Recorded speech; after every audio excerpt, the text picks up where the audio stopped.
Okay, I think I'm streaming. Let me just make sure. Can I hear myself? Sound check. I'm streaming. Yes, There we sure. go. Can I hear myself? Yep. Okay, that's good. Getting my songlet, my streamer song list with tricks in it up. Okay. And then let's see here.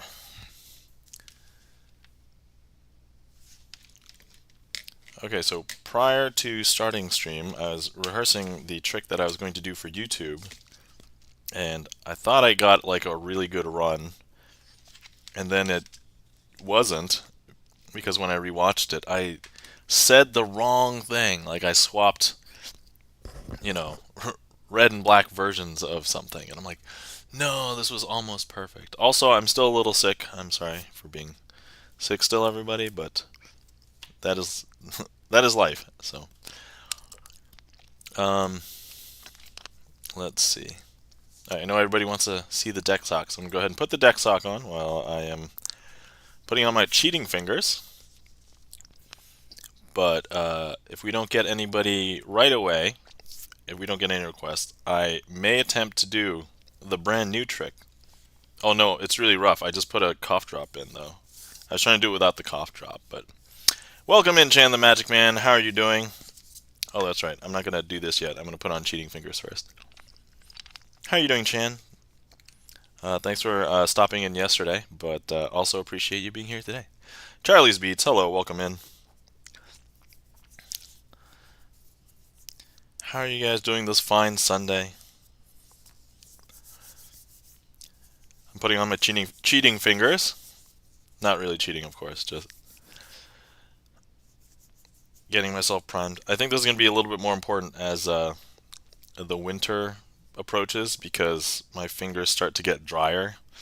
So I may need to actually refresh my fingers during a stream, maybe. Not today, but as it gets colder. So,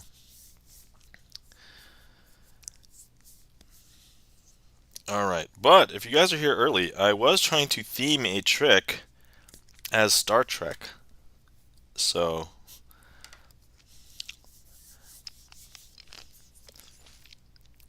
let me go ahead and do it that way. Here, you guys get to see my keyboard. Nothing special here.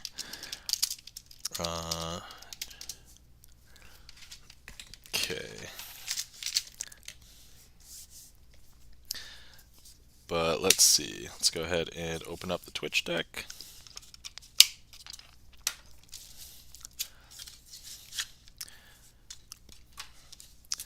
Alright, let's see what cards aren't signed, and then who's currently here. I know that Charlie's Beats and Chan are here, so let's go ahead and pull out those two cards for sure.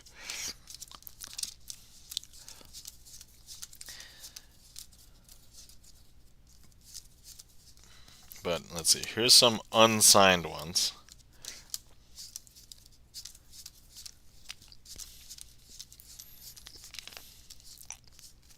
And I think those might be the only unsigned ones left. Nope, that one. Okay, here's Charlie's Beats. And then we have Chan the Magic Man over there. Okay, let's see. Chan says, I'm doing great. At the moment, I'm adding some magic to my song list. So now I have a song list and a trick list. Yo, I am so happy that I inspired you to use your song list because you already had a song list. Like, you actually had songs on it, but also as a trick list. I mean, the thing that I found that it helps me is that I see what tricks are coming up next and I can prepare for it appropriately, like ahead of time. Um, so that's kind of like the impetus behind me having it, but it keeps me organized, and then also I'm not always just picking the tricks that I know how to do and want to do, um, because there's actually some tricks on my trick list that I don't enjoy doing, but it keeps it fresh in my mind so that I know how to do it if I ever need to. And actually, this came up kind of recently because last weekend I did some tricks for some people, and one of the tricks I just did because it was fresh in my mind because I did it during the stream. But I don't really like doing it, but I was just like, well, I'm already set up for it. Let me do it. And it turned out, it worked out fine. Like, everybody loved it. So, But yeah, yep. Thanks for the inspiration. You're welcome. All right. So, first things first. We've set aside our friends here, Charlie's Beats and Chan the Magic Man, signed the Queen of Clubs and the Five of Hearts. And what we're going to do is we're going to be using them as the two Starfleet officers who will save the day. So here we have Chan the Magic Man and Charlie's Beats. We're going to go ahead and leave them over here just for a second. Now, we're going to need somebody to represent Wesley Crusher, which is the character that sometimes gets into trouble throughout a Next Generation episode. And so we can just randomly select one. Here, our Wesley Crusher today will be Scalesers. I'm sorry, Scalesers. So we'll go ahead and leave Scalesers out just for a second. Now, this packet I want to represent the USS Enterprise D. So you guys are on the USS Enterprise D. Charlie's Beats with Data laughing. Excellent. And I want this packet to represent the planet that Wesley Crusher gets lost on. So he's going to get lost on this planet. And let's go ahead and lose our Seven of Diamonds, also signed by Scalesers, into the packet. So it's just going to get lost somewhere randomly in there, right? So I'm actually pushing it into the middle. It's not like, hiding it somewhere. We need to give it a tiny cut. But anyway, so now we're going to go ahead and make sure that Charlie's Beats and Chan the Magic Man are here on the Enterprise. Now, for those of you who do not know, they need to beam down from here to there. So I don't know if anybody was in chat, but if you saw me triggering a bunch of transporters, I was doing the trick. Transporter! And so now, hey, welcome in, Gibson Lens. How's it going, Bert? Welcome in. Hopefully you're doing well. How are you doing, by the way? So now, if we take a look in this pile, which was supposed to be the USS Enterprise D, if anybody cares, NCC 1701D, and so we should be able to find, if logic dictates that the transporter didn't work, we should be able to see Charlie's Beats and Chan the Magic Man, so the Queen of Clubs and the Five of Hearts. But I'm not seeing it. Like, here's the other red five, and here's the other black queen, but not Charlie's Beats or Chan the Magic Man. So, if we go ahead and show you that down on the planet, they've already gone on the away mission. They've already found our Wesley Crusher, because conspicuously there's two cards face up, pretty close to each other, but not directly next to each other. Here we have Chan the Magic Man and Charlie's Beats, and there's one card in between them. And remember the card that we used to represent Wesley? Well, here it is, the Seven of Diamonds. Look, thank you guys for finding Wesley. Otherwise, this would not have been a complete Next Generation episode. So thank you guys. Also, thank you guys for being here early. Always appreciate people being here early. So.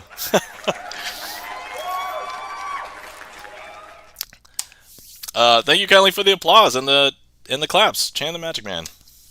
Hopefully you guys enjoyed that. So that's kind of what I was working on just like right before, but just generic. I mean, I was using the red kings to represent Will Riker and Captain Jean-Luc Picard. So I'm just gonna have to redo it after stream's over, and then hopefully have a perfect take, and then we'll use it.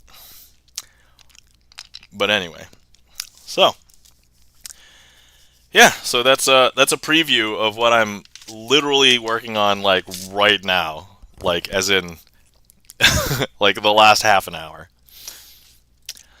All right, so that was the icebreaker trick. So I got that out of the way. So worst case scenario, maybe I could just clip that and then I can use that as my YouTube video. But let's see. But yeah, I was planning on using the transporter as well, because we use it so much here. Everybody likes it. I'm a Star Trek fan. Which, by the way, I now realize that I was planning on changing into my stream shirt, and this is not my stream shirt. A little late now. I'm not going to change on camera. That seems a little weird. But anyway, yeah, trick list is open if anybody would like to request anything. Otherwise, let's see. There's a couple of tricks that I may want to just do. And actually, I was thinking about adding a couple onto the list just for purposes of tracking, I guess. Um, but also, let's do some shout outs while we're here. So, if anybody's not following our friend Chan the Magic Man, please give Chan the Magic Man a follow. Chan, one of the other few magicians that has a regular magic stream. So please give Chan a follow. Does Magic Mondays. If you catch Chan pretty much any other night, he might be playing games. Retro games, words on stream, things like that. So, but also, I guess the other magician that uses StreamerSonglist and has tricks on it. So thank you, Chan, for letting me know that. That's super cool. But Chan also has some music on there too, so check it out. Let's shout out our friend Charlie's Beats. Charlie, thanks for being here. Charlie has done music. Charlie's done video games. Charlie has done coding, I believe. I don't think I caught one of those, but I've heard just through hearsay. And I see Charlie in like most of the streams I'm visiting, so in chat. So Charlie's like the omniscient music stream chatter. And then of course our mod Gibson Lens. If you're not following Gibson Lens, please give Gibson Lens a follow. Plays piano, sight reads from songbooks, has a bunch of stuff on his song list, and uses StreamerSonglist like most other musicians will use their StreamerSonglist, filled with songs, but also has a lot of his own original compositions. So, yeah, check him out. All right, excelente. And then I think that's everybody I saw in chat. So if there's anybody else in chat that wants a shout out that I know that is a streamer, actually, even if I don't know you, but you're a streamer and you want a shout out, feel free to just let us know. I'm friendly. We'll spread the word. Just be cool, and we'll shout you out. Okay, let's see. I see a request from Charlie's Beats. Thank you for the request, Charlie. Let me prepare. I just have to pull out a bunch of cards, and I just found a hair amongst my cards. I mean, I would normally say gross, but I assume that it's probably my hair. I can't imagine it being literally anybody else's hair in the Twitch deck. I'm the only one that's used this deck for months.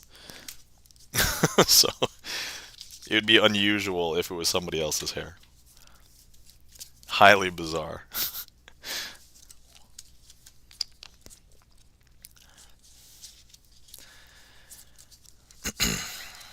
Alright, let me see here.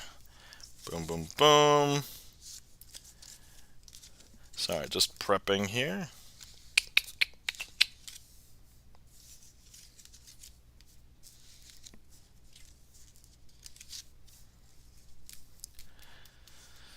Okay, alright.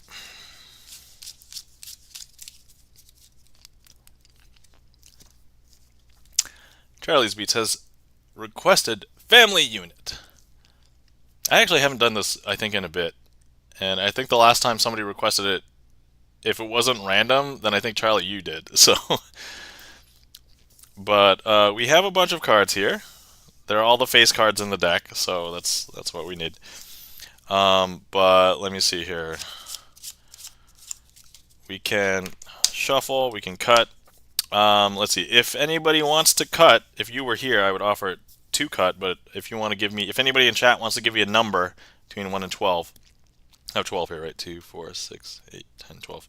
I'll cut at that number. So if you say 5, 2, 4, 5, I'll cut at 5th card and place it on the bottom. So if anybody wants to go ahead and give me a number to cut at, that's the number of cards I will cut at. Let's see. In the interim,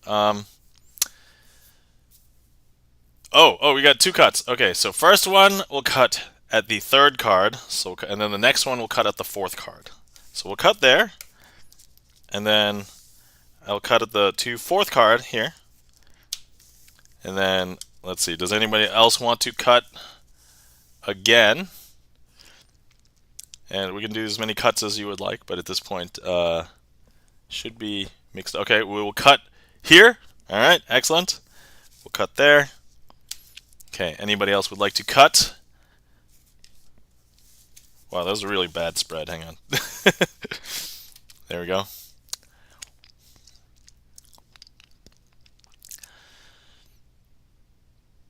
Okay, we have two people wanting to cut.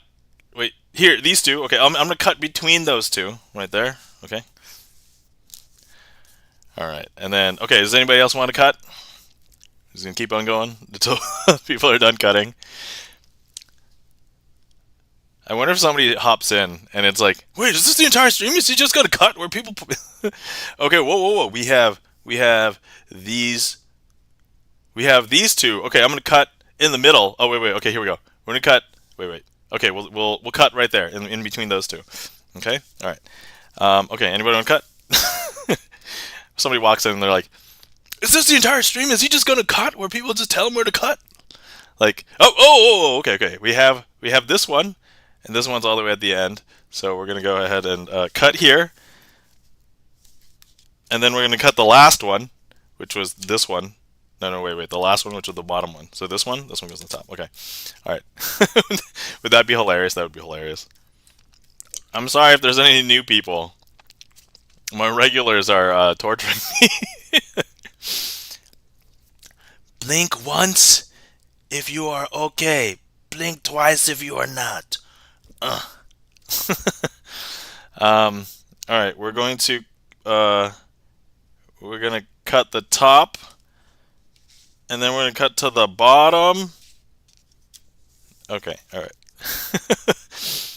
Okay, I should just eat these heat maps and be done. Alright, one more. Okay, one more.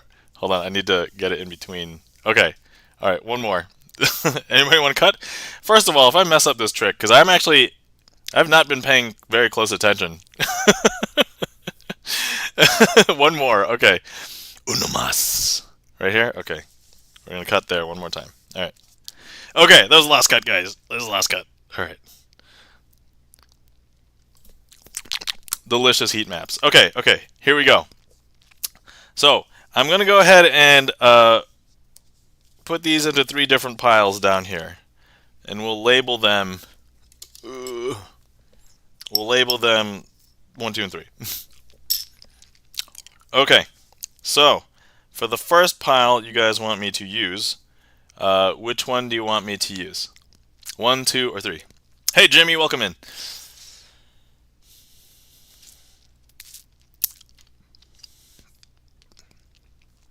One, okay, excellent. So, here we have, I hope this works out. Okay, we have the King of Spades. Oh yeah, so I have to explain to you what a family unit is.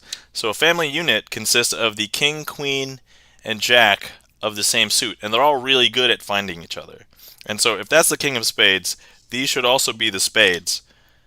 So if I go ahead and put them in the spade household, we should find them in the spade household. But actually, that wasn't the spade household. If we take a look, that was actually the heart household. So we have the King, Jack, and Queen of Hearts. Okay, so that was our first family unit. So now we need to find our second family unit. Alright, which pile are we going to go after second? We're going to start with 1, 2, or 3. I will assume this heat map, I'll just move it off so that we'll force you to re-click. Love you, my magic brothers. Thanks, Jimmy. Alright, so if somebody could select 1, 2, or 3, this is the second family unit that we're gonna start with that pile to find our second family unit. 2, okay, I see the heat map on 2, excellent. Alright, so remember a family unit consists of a king, queen, and jack. So if I show you, this is a jack of diamonds. So if I go ahead and place the jack of diamonds right there, these should also be the diamonds, right? So if I go ahead and place them into the house, we should find the diamond household. But actually, that was not the diamond household. That was actually the spade household, because here we have the queen of spades, jack of spades, and king of spades. OMG. Okay, so now for the last house, they've been duping us this entire time. So I'm going to need somebody in chat to tell me how they want to stack the piles. I'm going to eat these heat maps too. How should I stack them? If you say 1, 2, 3, I'll take all of 1, place them on all of 2, place them on all of 3. If you say 3, 2, 1, I'll take all of 3, place them on 2, place them on 1. If you say 3, 2, 1, I'll take all of 2, place them on 3, take all of those, place them on 1. Alright, Chan has said 2, 3, 1. 2, 3, 1. Okay.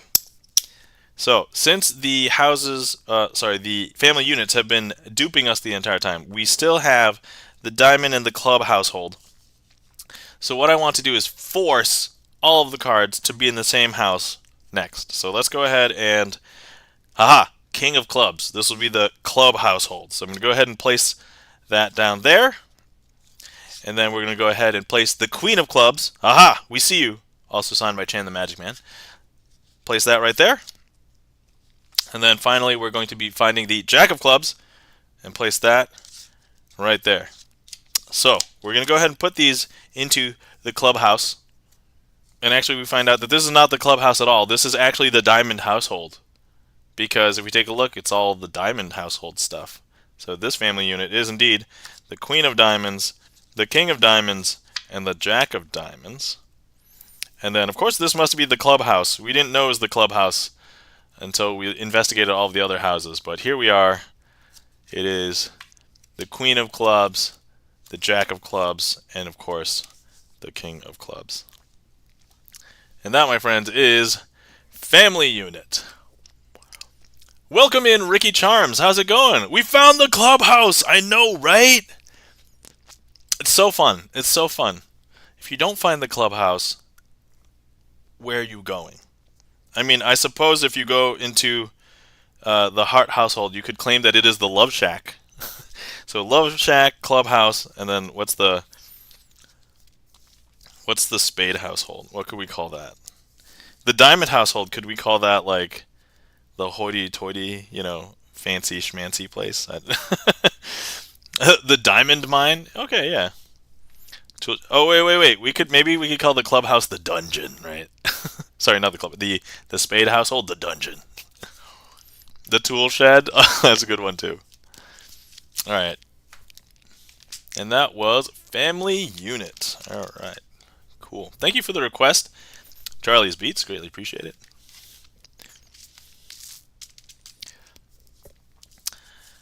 Let's see here. So we have a handful of cards that are unsigned. If anybody is curious about why some cards are signed, the cards are signed because I let people in David's house for the spades.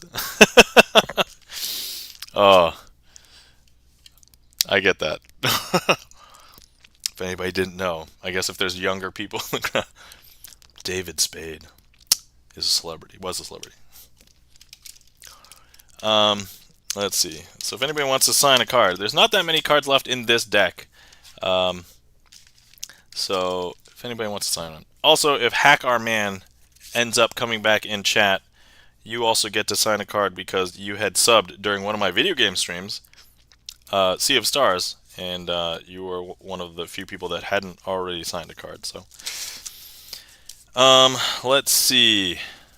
What else?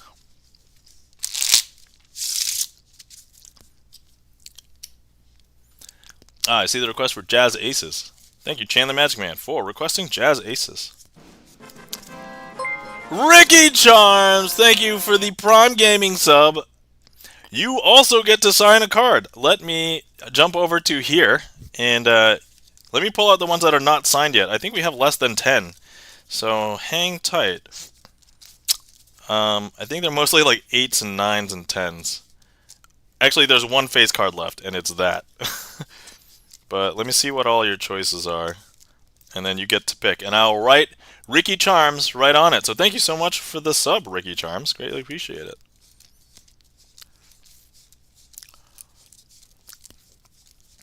Let's see. And this, okay, so Ricky Charms, here's your choices for cards assigned. We have 8 left, so actually will be 7 after this. But which one? Can I have the King Clubs? You got it. So I'm going to split up your name. I'll write Ricky and then Charms on the other side so that it'll be clear. But yes. And then also if you request a trick and I can use the King, I will try and use it. So, but anyway, if anybody wants to request a trick, there's the little how blurb. So, hey, Crazy, keep up the good work. Love your magic, man. Oh, thank you so much, Ricky Charms. Greatly appreciate it. So, all right. So, Ricky and Charms. Here we go. I'm trying not to mess this up. Okay, Ricky. Flip it over. Make sure this is dry. I don't want to, like, smudge it right away. And then Charms. Oh, that C is horrible.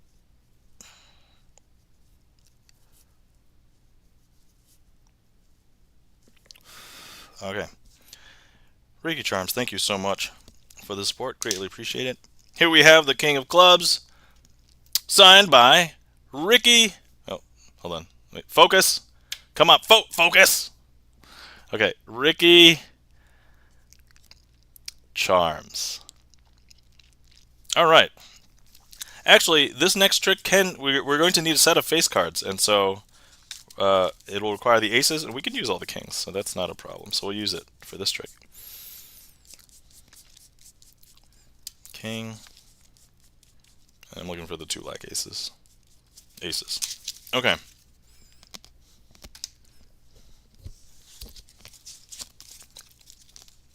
All right. So here we have the 4 kings and the 4 aces. Now what I want to do is I'm going to go ahead and have the 4 kings down here, and I'm going to go ahead and place all of the aces out here, and just want to make sure that we have an ace that will be the leader ace. So today we'll have the ace of hearts be our leader ace, and we're going to try and get all of these aces to jump down here. So first things first, I'm going to go ahead and just place... That was yours, Ricky! Ricky Charms. Look, signed by Ricky. Ricky Charms. Okay. I pointed at the opposite, but I mean, you understand. Okay, so here we're going to go ahead and place that down there. And we're going to go ahead and take this ace and place it here. And what we're going to do is just grab the ace from here invisibly and drop it here, and grab Ricky's and place it back in this pile. Because now, if I show you all of the cards, I'm just going to double check one thing really quick, because I think this would be better if I do this. Okay, there we go. So look, all of our kings are up here, including Ricky's, and then that ace has actually hopped down here. We knew that was there. This is the one. Gibson Lens has hopped down here. Okay, let's see. Next, let's go ahead and once again... Oh, Ricky, you hop back here. Okay, you're so magical. So here, we're going to go ahead and place that down here. And we're going to take this ace and we'll put it up here. And we're going to go ahead and grab Ricky and swap him with the ace. There we go. And if I show you... Once again, I'm going to make sure that this is magical. If I do this, right, that's going to be even more magical. And look, so here's all 4 kings, including Ricky. Because, look, it's swapped places with the ace of spades. Aha, yeah! All right, awesome. And now, what we're going to do is, once again... Ricky is doing a lot of teleporting this trick, so here we go. So here we go. And we're going to go ahead and place the final king, sorry, the final ace in here. And we're going to swap Ricky with that ace. Hey, Chan the Magic Man, thank you so much for the transporter. Look at that, Ricky. You transported. I don't know if you've ever wanted to get sent through a transporter, but if I show you, here's the king, red kings, the other red king, and of course our star of this trick, Ricky Charms. And because swap places with the, by deduction, ace of diamonds, there we are. I call it club hopping.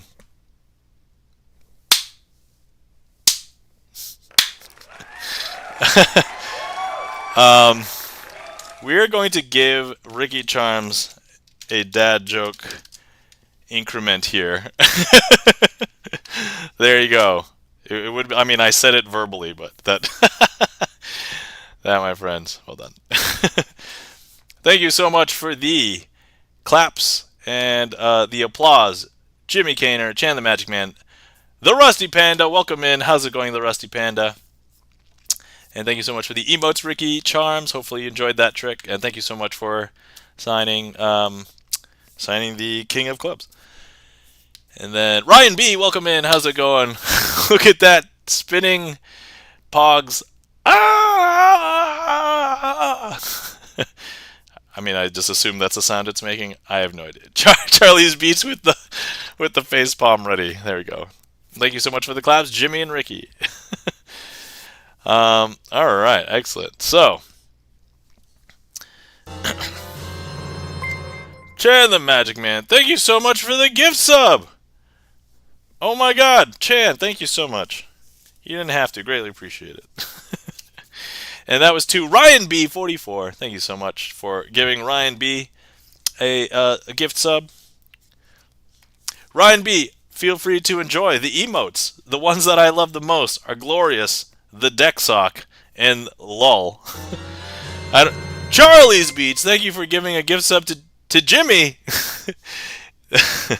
Jimmy, feel free to enjoy the... Hold on, wait a second. We are dangerously close to something. I'm just saying. But anyway, yeah, Jimmy, you can now enjoy the emotes. And thanks so much.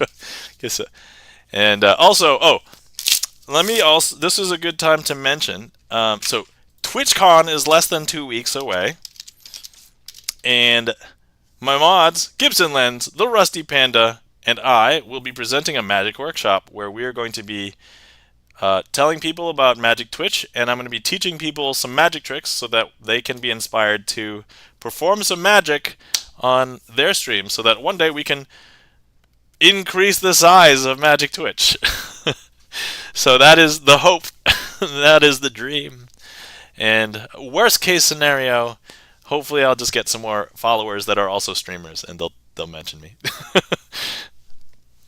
I plan on hanging out with a lot of people and showing them magic tricks. And I'm going to get a brand new deck of cards, and I'm going to get them to sign. I'm going to get just everybody I can show a trick to sign a card. And hopefully that'll be great. Let's see. Jimmy says, imagine Crazy Asian and Chan doing a live show of magic. Would be insanely wonderful.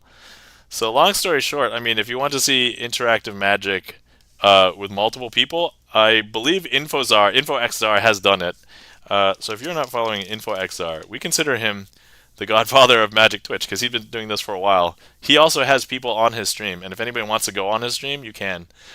But he's had Chan on, he's had Halithorn on. I'm like the only one that doesn't like hop on, because the times at which people are streaming is not good for me. That's basically the reason why. So, long story short, it's not for a lack of doing it. And also, there was actually, I had an opportunity to get onto a raid train that would have happened next weekend. But originally, when it was told to me, I had a schedule in which I was going to leave on the Monday after, and so I was thinking about basically either not streaming or having to cut short. And so, being in a raid train, I didn't want to like have the burden of, basically being committed to the raid train and then like not being able to fulfill the entire time, so I didn't do it. But then since then, that travel got canceled, and then when I checked the raid train again, it was basically that slot had been filled, which would have kind of been during my normal time. And so I'm like, all right, it wasn't meant to be. So, oh man, it would be great if you did. Thanks, Chan. Greatly appreciate it. Yeah, I know. I could totally, yeah, I could totally see myself doing it if I had the time. But sometimes I just don't know if I can, really.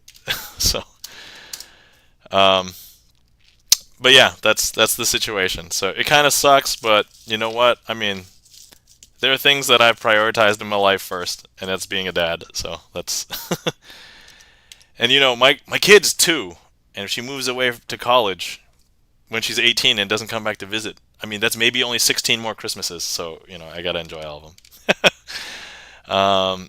Jimmy says everything is possible. Yeah, and then let's see. Chan says 1 minute left. Oh, I see what you guys are saying. Okay. Right. Bluff ace assembly. Alright, I'm going to go ahead and prepare for that. And then, let's see here.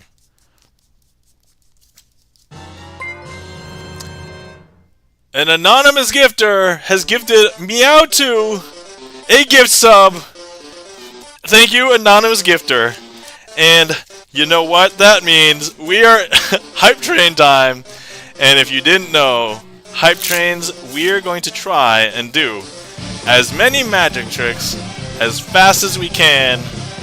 And we're going to start with the bluff ace assembly. Okay, first things first. We're going to go ahead and separate all of the aces. So here we have all the aces. And then what we're going to do is, man, let me just remember how this trick is done. Okay, so what I want to do is we are going to go ahead and turn all these aces face down on top of the deck. Okay, so we have the ace of spades here, and I'm going to place all the aces out here. And okay, here we have all 4 aces. 1, and then 1, 2, 3. We're going to go ahead and place all of these out here. Okay. Now, first things first, I'm going to go ahead and place 3 cards onto each one of these piles. So, place here, place here, place here, and then place here. Okay, first things first, I'm going to need the deck sock to do the magical things because, you know, when there's speed involved, here we go, deck sock. Deck sock's going to touch, boom, boom. Okay, believe it or not, that ace is hot from up here, down here. Because if I show you, actually, if I show you, the ace of spades, we knew that this was here, and then we have 2 other cards, and then we have the ace of hearts. The ace of hearts is the one that hopped down here. Okay, and if I show you all of these, none of those are aces. Okay, great. So now the deck sock's going to once again do that again.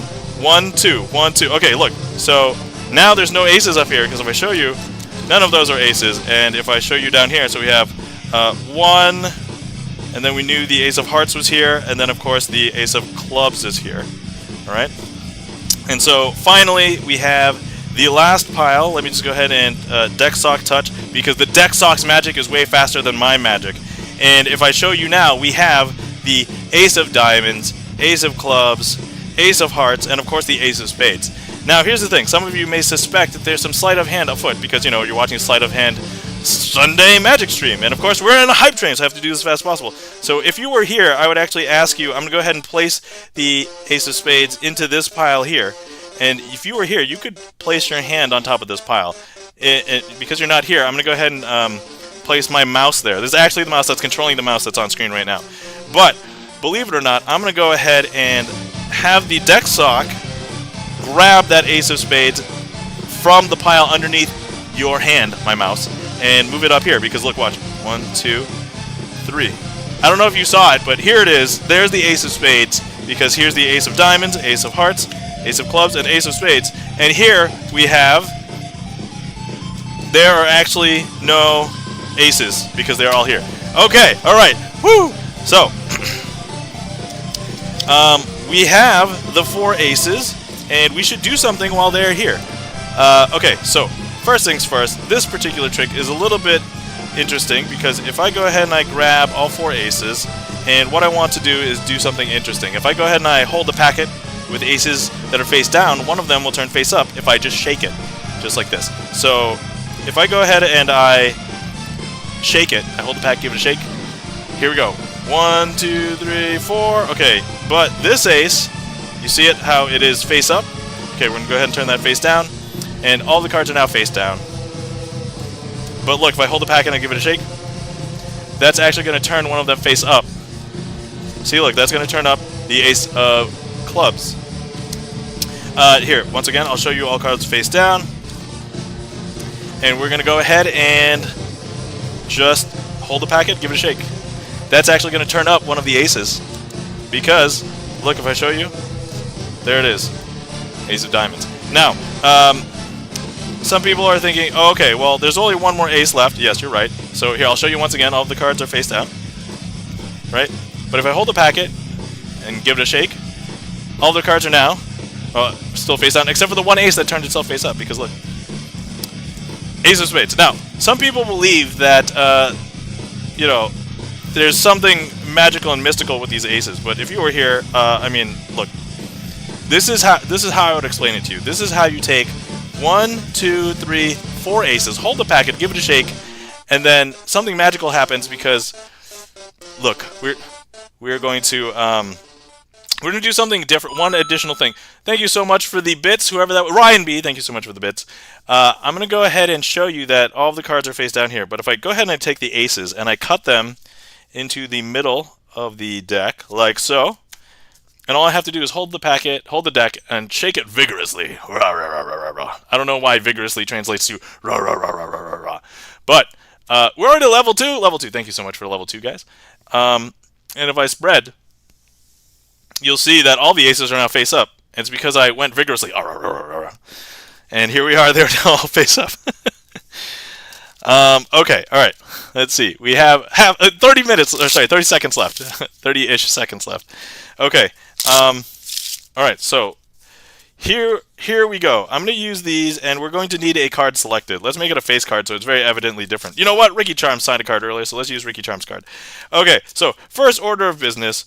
I have the 4 aces here and the signed Ricky Charms King of Clubs here. Now, what I want to do is, if I go ahead and I turn over the red aces like this, and then one more, and I just have the card that's there, and we turn this down. So we're going to go ahead and put Ricky Charms over here just for a second.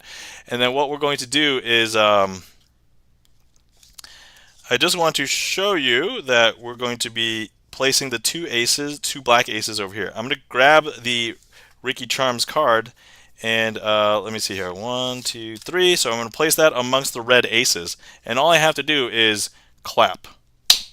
So I've clapped those cards together. Believe it or not, that Ricky Charms ace is gone. Sorry, Ricky Charms signed king is gone because only the red aces are here.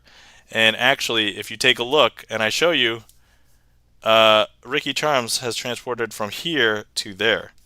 Okay, was that too fast? That might have been too fast. Hang on, let me go ahead and do that one more time, maybe a little bit slower. So we have Ricky Charms here, we have the 4 aces here. So look, we have red ace, red ace.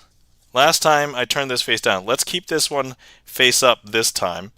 And then, of course, Ricky Charms and the other ace. So what I'm going to do this time is I'm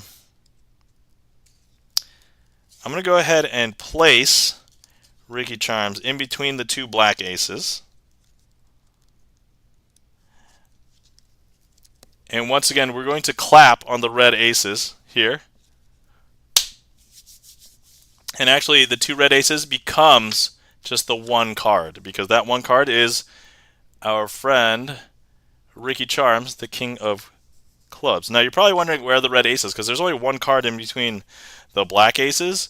But actually, if I just take all of the black aces out, and I just hold this card like this, and I just pull on the edges, that actually brings out the 2 cards, which will be the 2 red aces. And that, my friends, is a successful hype train. Okay, whoo, all right. All right, let me go back. Let me thank everybody. Thank you so much for that hype train, everybody. And thank you so much for all the support. So, let's see. All right, thank you so much, Chan the Magic Man, for the initial gift sub to Ryan B that kicked off the ability to have a hype train. Thank you so much, Charlie's Beats, for giving Jimmy a gift sub, which kicked off the temptation of a hype train. And then thank you, Anonymous, for giving Meow2 a gift sub for kicking off the hype train. So all three of those. And then thank you so much, Ryan B, for the 100 bits, which kicked us over to level 2. So thank you so much, everybody, for the support. Hopefully you guys enjoyed those. Let's see. I did handle Bluff Ace Assembly technically as the first trick in there. So we'll take care of that. Thank you so much for the request, Charlie's Beats. Sorry if it was faster and more manic than you had wanted, or if you want it that way. Checking the gaff meter. Thank you so much for I Know Kung Fu, because that trick that I just did at the end was I Know Kung Fu. But if you want, I don't know how long you were here for checking the gaff meter, so I'll just do it again at a slower speed. But also, we had some friends hop in, so let me say hi to everybody. So, hello, checking the gaff meter. Welcome in. Hopefully you're doing well. Let's see. I saw the Trek Nerd. Hello, welcome in, the Trek Nerd. How's it going? Let's see here. All right, just making sure I caught everybody. I know that anytime I say rah rah rah, amazing things happen. Oh man. Ricky Charm says, WTF? Number one. Amazing. Thank you so much for the compliments, Ricky Charm. So I'm glad you enjoyed. Checking Gaff Meter says, hold on, what just happened? I know. What just happened? Chan, thank you for the applause, and thank you for the claps. Charlie's Beats, Ricky Charms, and the applause, Ricky Charms. And checking the Gaff Meter, Rusty Panda, and Chan the Magic Man, checking the Gaff Meter. Hype magic! I know, right? Hype magic. Wait, really? That's what you just... technically, yes. So I Know Kung Fu was the last trick I did as part of the hype train, but we're going to do it again for you. So, amazing for all the aces. And I usually... So I'm going to swap the cards, because normally I actually, instead of the aces, I use the kings as the 4 cards. So we're going to do that instead. Or no, actually, wait. No, it's checking the Gaff Meter. You know what? We're going to use the queens, because checking the Gaff Meter has signed a queen. The Queen of Spades. So we'll do that. And then we'll have another card selected. Preferably not a face card. But anyway. So, yes. So thank you so much for all the support, everybody. Hopefully you guys enjoyed that, and that was fun. When that little sock came out, I knew some impressive tricks were afoot. All right, I'm gonna give you this too, Ricky Charms.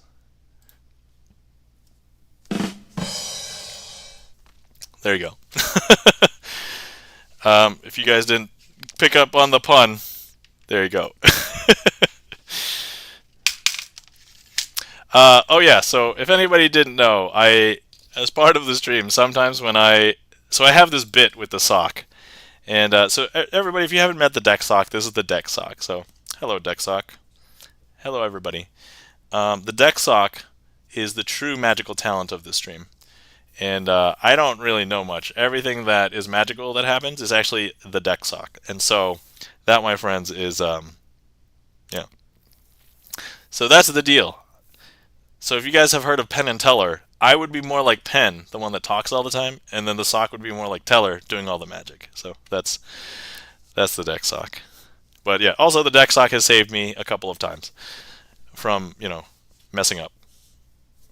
But anyway, okay, so we have the 4 queens, and then we need another card selected. So let's, if anybody wants to call one out, preferably not a face card, because I do want it to contrast with these, which is like the reason why you would choose something that's not a face card.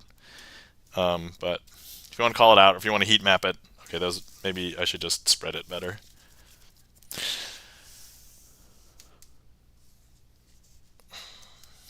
But yeah, we'll need one. Mark Rides, how's it going? Mark Rides, did you come in during the hype train or did you come in after? Okay, welcome in, Mark Rides. How's it going? All right. Okay, it looks like there is a heat map right over the 2. Is that the 2? 2 of clubs? Okay, 2 of clubs. All right. So that'll be our selection. And this is the trick I know Kung Fu, which I literally just rehearsed during the hype train. So I should be able to perform it perfectly fine. Okay. So I have the 2 of clubs and the 4 queens. So what we're going to do is I'm going to go ahead and place the queens face down over here. And then here's the last queen, and then there's our 2. But what's going to happen is I'm going to go ahead and place the 2 over here just for a second. And then what we're going to do, it's going good. It just came in. Awesome. Welcome in, Mark Rides. Hopefully you're doing well tonight. I'm going to go ahead and place the 2 black queens over here. I'm going to go ahead and grab the 2 and place it over here. Let's see. And I'm going to go ahead and just use my hands to smash these cards. Boom! And I don't know, with that smash has actually transported the 2 from over here to over here, because look. Now we only have the 2 red queens in our hand, and the 2 has magically appeared in between the 2 black queens. Is that strange? That's super strange, right? That shouldn't happen. What the hell's going on? I know, you may have missed that. Let's go ahead and do that again. Charlie's Beat says, boom, boom, boom. Yeah. Boom, boom, boom, boom. I kind of want to sing it now. I'm sorry if this is horrible. I'm not a singer. I mean, I like karaoke. So, boom, boom, boom, boom. I want you in my room. Here's the Queen of Hearts. And here's the Queen of Diamonds. Boom, boom, boom, boom. I want you in my room. Chan the Magic Man, the Queen of Clubs. All right, and then, of course, so this time I'm going to leave the black queens face up. And we're going to go ahead and grab the 2 and leave that just over there just for a second. Now, what I'm going to do now is I need to grab the Queen of Clubs, and I'm going to go ahead and place the 2 in between the 2 black queens. And I have the 2 red queens in here, but I'm just going to go ahead and boom, boom, boom, boom. Splat. And actually, the 2 cards have now become 1 card. And that 1 card is actually our 2 of clubs. And you're probably wondering, well, where are the red queens? Well, are they over here with the black queens? But I mean, there's only 1 card here, so how's that? But as you saw earlier, if I just hold this 1 card and I just tug at the edges, it'll actually separate into the 2 red queens.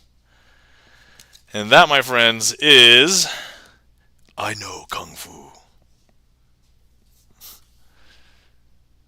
Hopefully you guys enjoyed. Thank you so much for the request. Checking the gaff meter. And yes, I was being serious that was quite literally the last trick of the hype train. But that's okay. We did it again. So there you go.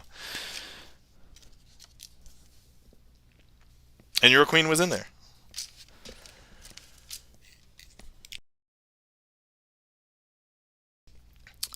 Wait, that wasn't boom, boom, boom?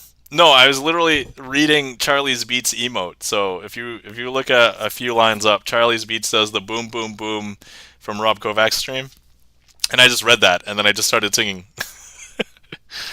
Like, literally just felt the need to start singing that.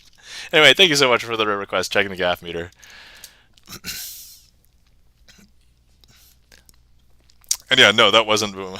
I just made a request as soon as I got here because I'm looking for some fun tonight, and it's always fun at Noms. I mean, yeah.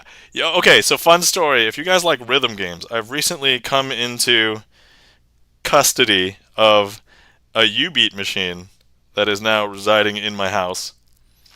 I'm storing it for a friend, presumably for a long time because I don't know when he's going to be back to reclaim it, but he also said that he wanted it to be loved during that time, which means, don't just leave it in a dusty corner, but play it while it is in the dusty corner. So let me pull up a picture of said dance game. Okay. And I'm just going to have to show the camera this here. So this is the U-Beat machine. It's spelled J-U-B-E-A-T, but that is now the machine that is in my office. So it's a rhythm game where there's those 16 panels. Each one of them kind of lights up slowly so that you know when to time it. And um, so I'm starting to play. I'm around like level 4 right now, and like the higher levels are like level 9 or 10 or something. And so I'm still pretty early in my development, but uh, yeah, I say custody because I don't own it, and it's like, but I technically have it in my house. So I don't know how else. Let's see. Will you do UBeat stream? Maybe. So I have to figure out how I would stream it upstairs, but also I want to wait until I get a little bit better. But I think the difficult part is figuring out how to arrange the cameras. And then, actually, that might not really be the difficult part. The actual difficult part is when I'm going to be able to play it, because it's loud enough that, and where I have it, it's on the first floor. I'm in my basement right now. If it was down here, I could probably play it like at night, but I can't play it at night where it is with like normal volume because you can hear it upstairs in the bedroom. So that would bother my wife, and so I'd probably have to do those streams if I were to do them during the day. And I work during the day, and then my weekends are filled with hanging out with the family and my kids. So we'll have to see. But I may have some time coming up where there's still daycare, and I may have time off from work because that might happen during the holidays or something. So we'll see. But yeah, I don't own it, but I'm in custody of it. So that's exactly what that is. Okay, all right. But yeah, that's sick. So Ricky Charms, do you like rhythm games? So yeah, if anybody, yeah, and the Trek Nerd says fancy. I know. So I'd never heard of this machine until he got it, and it was at his house for the last I don't know couple years, and I went over to play it, and it was fun. And I'm like, okay, well, I don't need to get good at this because I'm not gonna be able to come over as much as I would have been able to back pre baby basically, and now it's in my house. So I'm like, well, I've been able to fit games here and there, like on lunch and stuff. So maybe I'll get better.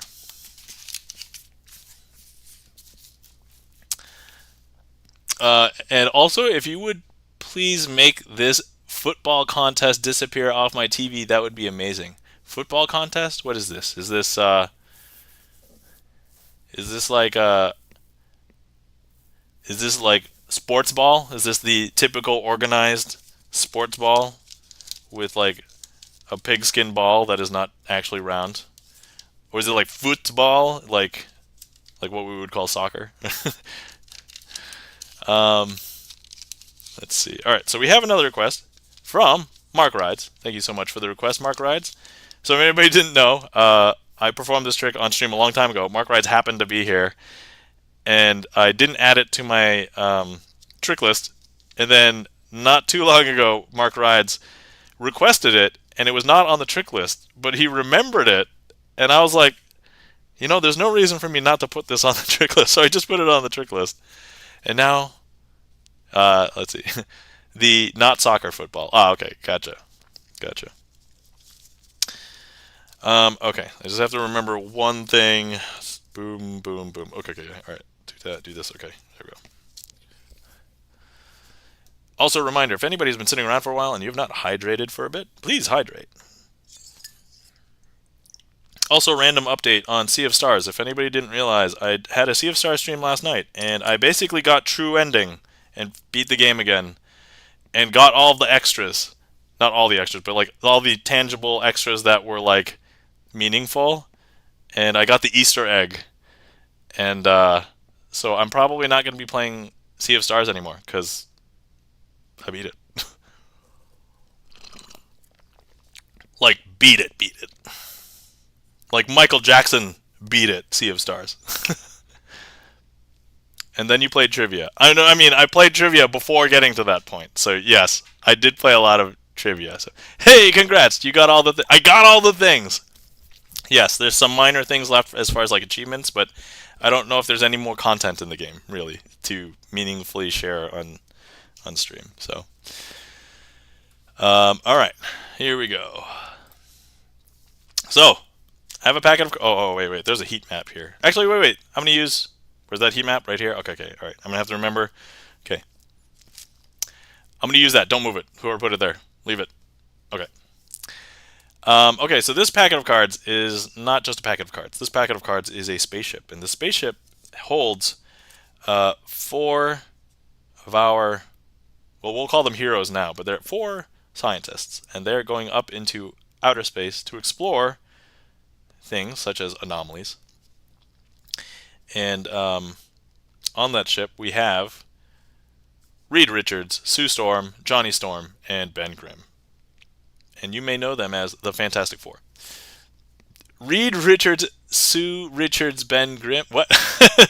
No. Reed Richards, Sue Storm, Johnny Storm, Ben Grimm. Full disclosure: Sue Storm and Johnny Storm are siblings, not married. Anyway, so the first is we have Mr. Fantastic, also known as Reed Richards, and he gets the power to stretch himself. Now here's the thing, you're not going to be able to easily see him use his power right away. He's got to get acquainted to using his power.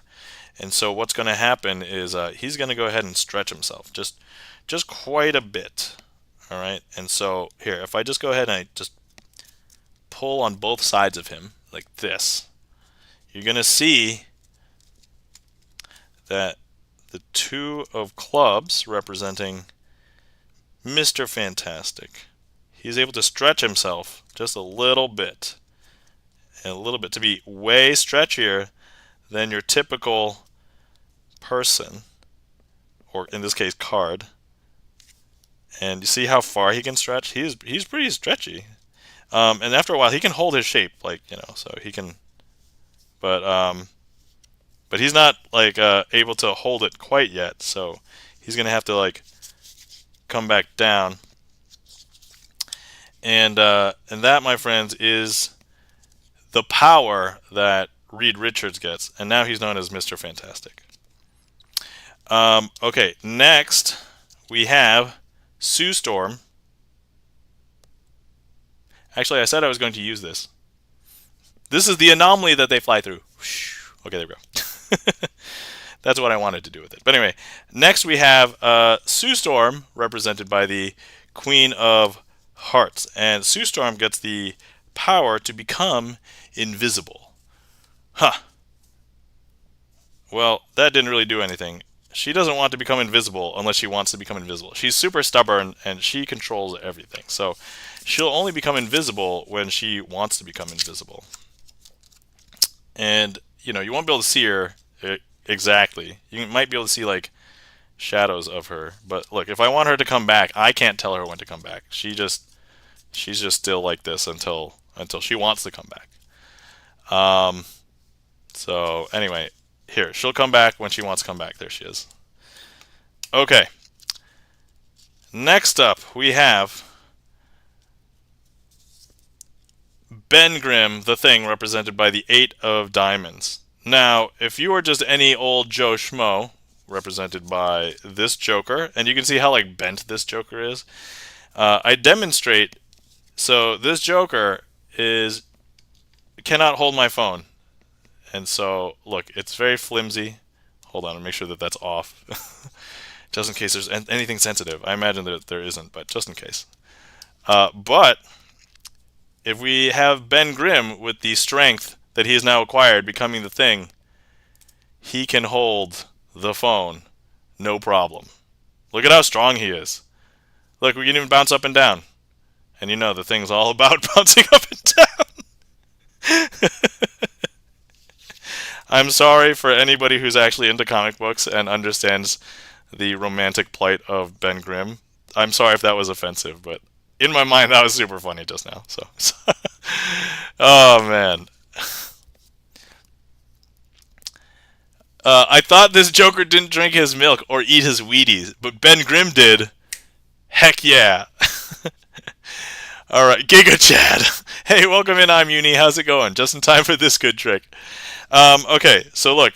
Now we have Johnny Storm, also known as the Human Torch. And he's going to be represented by the 7 of Spades. And all he has to do is say, flame on, and he turns into a big fiery mess. And at some point, he's going to have to lose his flames. And when he does, he just becomes a very smoky version of himself. If you take a look, that's pretty smoky, right? Wait, did you have Ben hold your phone? Yes, yes. Ben Grimm held the phone. Did I blink? I mean, it was on there for more than like a few seconds. So I mean, I thought it was pretty obvious. But anyway, so now after the crew has come back to Earth and they realize, hey, we now have all these extraordinary powers. We need to do something with them. And they decide to call themselves the Fantastic Four. And that, my friends, is the Fantastic Four trick. So for anybody who's seen that for the first time, I think there's a couple of you in chat who have never seen that before. But yeah, I basically put Ricky Charms. Thank you so much for the applause. Thank you kindly for the claps. Charlie's Beats. I'm Uni. Chan the Magic Man. I guess I was busy typing. Can Ben hold it again? I mean, yeah, Ben Grimm can hold the phone. Yeah, for sure. Hold on. We're going to have Ben Grimm hold the phone. We'll even do the comparison. Thank you so much for the applause. Checking the gaff meter. So here's the Joker. The Joe Schmo can't hold the phone. I even did a little bit because I accidentally turned on the screen and I said, wait, I don't think that there's anything sensitive. And then here, once again, Ben Grimm holding the phone. We can even see the points reflection. Here, we'll show you. Got points, upside down reflection of my shirt. Right there. Holding the phone. That's how strong Ben Grimm is. He can crush Joe Schmoes that can't hold the phone. Yeah. So for anybody seeing that trick for the first time, yeah, I basically constructed that trick. I put it together myself, and it was because there are other tricks called the Fantastic Four or Fantabulous Four, but they did not do different things. Like they would be like the Four Aces or something, and then they would all do the exact same thing. And I'm like, that's not what the Fantastic Four is all about. And so I was like, I need to have a Fantastic Four where they all do something different. And then not only that, I was like, I need to have a Fantastic Four where they exemplify the powers. And I was like, and then I went down this this path. And Ricky Charm says, that's probably my favorite trick. Oh, thank you so much. I greatly appreciate it. Yeah, so each of the parts of that trick are taken from a bunch of other tricks, but like I combine them together. That's my presentation. As far as I know, nobody else has done that. So if they end up doing that, then I'd like to think I came up with that before them, but I mean, who knows? It's tough, but yeah. So there we go. Fantastic Four, Marvel style. Need to end it by defeating Doctor Doom. Well, maybe I should have what was the sequel to Fantastic Four? What was the second Fantastic Four movie called? Maybe I should have a second trick called Fantastic Four, whatever the subtitle of that movie was. Quick, somebody Fantastic Five. No, I'm not doing Fantastic Five. Silver Surfer. Okay, Fantastic Four, Silver Surfer, and then I could have something that maybe looks like. Well, yeah, we'll see. Okay, let me see here. I do have to set this back up because let's see here. We need to do this. Okay, boom, boom, boom, boom, boom, boom. Okay, then this, and this. Yeah, the setup for this is a little bit wonky.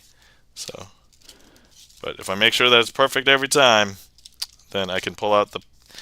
So it actually, I have it in a little packet, and it's a Fantastic Four Marvel style, and so there we are.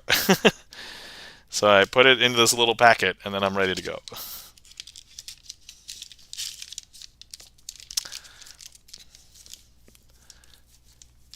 Two-tastic. Oh, okay. Rise of the Silver Surfer. All right, those are some ideas. Whoever placed this heat map, thank you. Delicious. So yeah, thank you so much for the request, Mark Rides. Greatly appreciate it. Hopefully you guys enjoyed.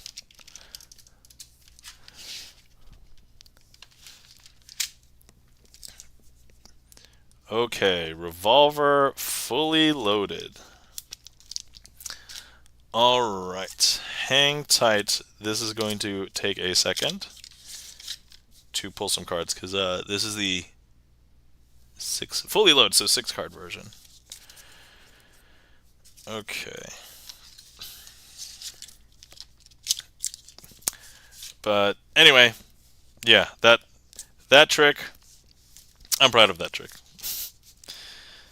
Honestly, a lot of it is just the storytelling, and oftentimes when if you guys ever saw like how much struggle I have doing my magic tricks for my weekly Monday magic tricks on YouTube, a large majority of the time when I mess up, it's because I mess up the presentation and not because I messed up like any of the magic. And I'm like, oh, I said the wrong thing, or oh, I stuttered here and I didn't want to stutter, like basically. So, all right. After that, I need to take a swig, so hang tight. Remember to hydrate. All right, so this trick, there's a trick called Revolver, and it uses 4 cards. But it's called Revolver, and it's like a revolver, the gun.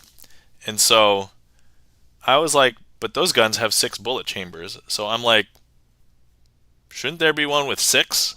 So I created this handling for 6 cards. I can understand why people do it with 4, because it kind of drones on a little bit. It goes on a little too long, and so 4 is probably like the nicest, like, I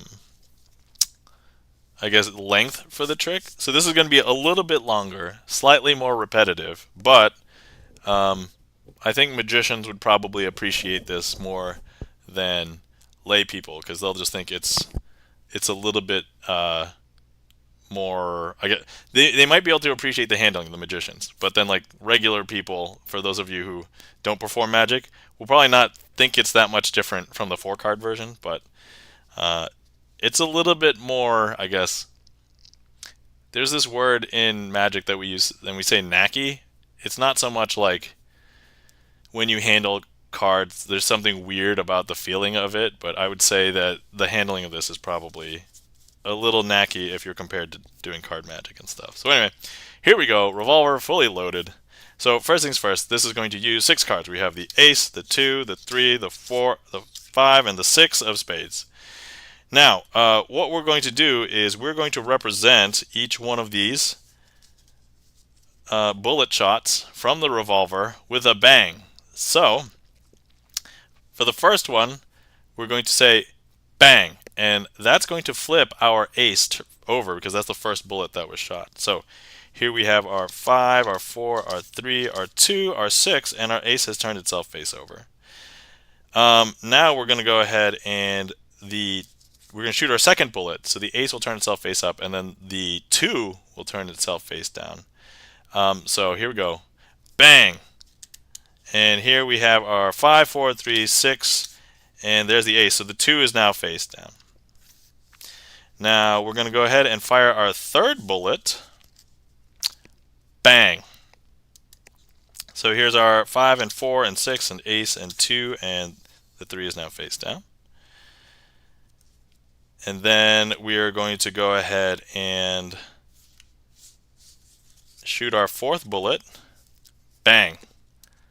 And we have our 5, our 2, our ace, our 6, and there's our 4, and here's our 3. And then we're going to go ahead and fire off our fifth bullet. Bang! Here's our 6, our ace, our 2, our 3, our 4. Here's our 5, face down. And then finally we're going to fire off our sixth bullet here. Bang! Here's our 4, 3, 2, ace, and there's our 6. Now, crazy question, can we add a bang sound effect to channel points? I had thought about it, and then I think I noted it, and then I forgot. I haven't made that improvement yet, but it is definitely, you need a bang alert. Yes, I know. That's right. How are you doing this? I don't know. So long story short, I'm going to flip this back over. So here we have the 6. So here we have our ace, 2, 3, 4, 5, and 6. Now, important question, what color were the backs of these cards? Any guesses? Feel free to put them in chat. Now, I think a lot of people would say that they are red backs, right? Because here it's a red back, and here's a red back, and here's a red back, here's a red back, here's a red back, here's a red back, and here's a red back, right? But if I were to show you that they are not red, Mark Rides is hedging his bets, blue or red, which would technically be correct because they're either blue or red, but they're actually all blue. Actually, if I show you, all of the card backs are blue. And that, my friends, is Revolver Fully Loaded.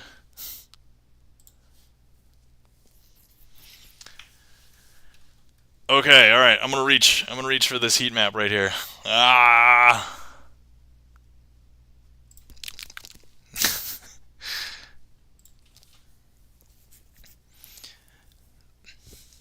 Well, they were red. I mean, yeah. And then they became blue. Yes. Bang. That's right. If we had to guess which one is probably the least used, I'd probably have to replace like either badumts or like mind blown because I know everybody uses ding, transporter, and applause a lot. So I think I can only have 5 without paying for the sound alert for that for channel points. I think I can have more for bits. So not hedging. I actually forgot and thought they might have been blue from the start, but it wasn't sure. Okay, yeah. So they start off in this case. They start off looking red throughout the entire trick, and then they turn blue at the end. So that's. But anyway, thank you so much for the request. Checking the gaff meter, greatly appreciate it, and hopefully you guys enjoyed. Thank you for the claps. Chan the Magic Man. I'm Uni. Checking the gaff meter. Checking the gaff meter says, "Sheesh."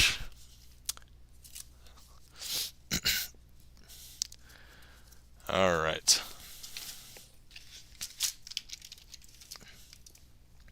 Okay, and that was Revolver Fully Loaded. That one's a good one to practice because nobody else does it exactly that way. Everybody else does it with the 4-card version. So it's good to keep that one up in case, magician friend needs to see it.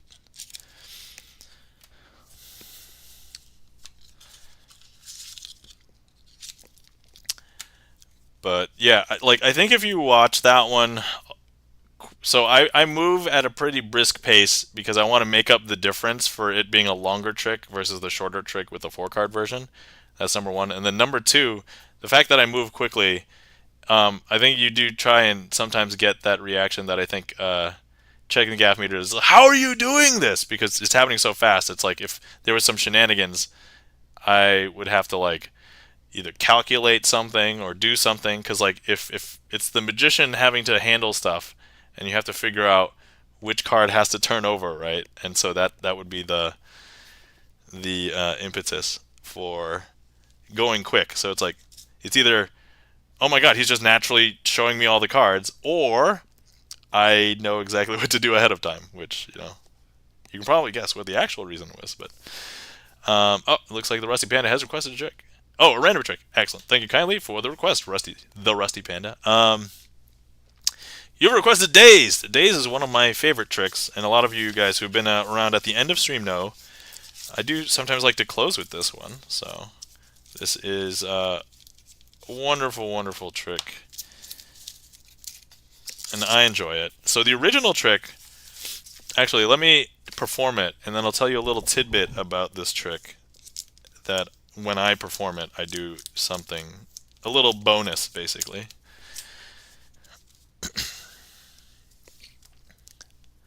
But once again, if you haven't had anything to hydrate, and then also, if you need to stretch, people forget to stretch, definitely stretch, which I don't think I've stretched much today, and I probably should.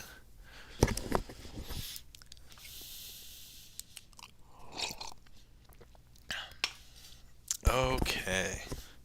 Ever since that hype train earlier, I'm kind of hype. My energy is high. Even though I think had that hype train not happened, I probably would have been more chill and calm. But you know what? This is great. I'm doing good. I'm okay. Okay, so here's a trick. It's called Dazed. So I have a packet of cards here. So we have the 6 of diamonds. We have the Queen of clubs. And then I have 4 other cards. And you'll see that if I show the backs here, they all look pretty normal. But if I flip the packet over, you're going to see that they are also all backs. Except for this weird card that is blank on one side and a back on another side. Let me just go ahead and put that down right there just for a second. So now if I show you, these are all backs, but they have this strange property. If I take the packet and I hover it over one of these cards, let's say the 6 of diamonds. Well, if I show you, that changes all of the cards in this packet to be the 6 of diamonds. I know, is that strange? That's super weird, right? That should not happen. And now if I go ahead and I hover this packet over the Queen of clubs, some people, when they perform this trick, at this point they will say, hey look, the Queen of clubs actually jumps up to the top of the packet. But no, we know exactly what happens, because I just told you the property is it changes all the cards in the packet to be Queen of clubs. Because look, I know, super strange, right?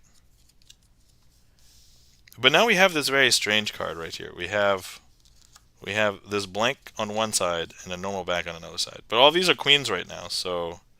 But what if I were to place it here and I just turn it like this? Actually, all the cards now, as you'll notice, are now all blank, because look. That's super weird. That's super strange. And also, the other thing is, some people want to see the backs, just because, you know, they're suspicious now. And here are all the backs, all 4 backs. And then some people want to see the thickness, and the thickness is that thick, so not very thick. There's exactly the 4 cards as you would expect. That's in there. And that, my friends, is Dazed. So first things first, let's do the disclaimer now. So yes, I don't practice any black magic. I don't do sorcery. I haven't signed any deals with the devil. Everything that you see here on the stream is sleight of hand card magic. Thank you so much for the applause, Chan the Magic Man, and the claps. I'm Uni, and the Rusty Panda says, dude.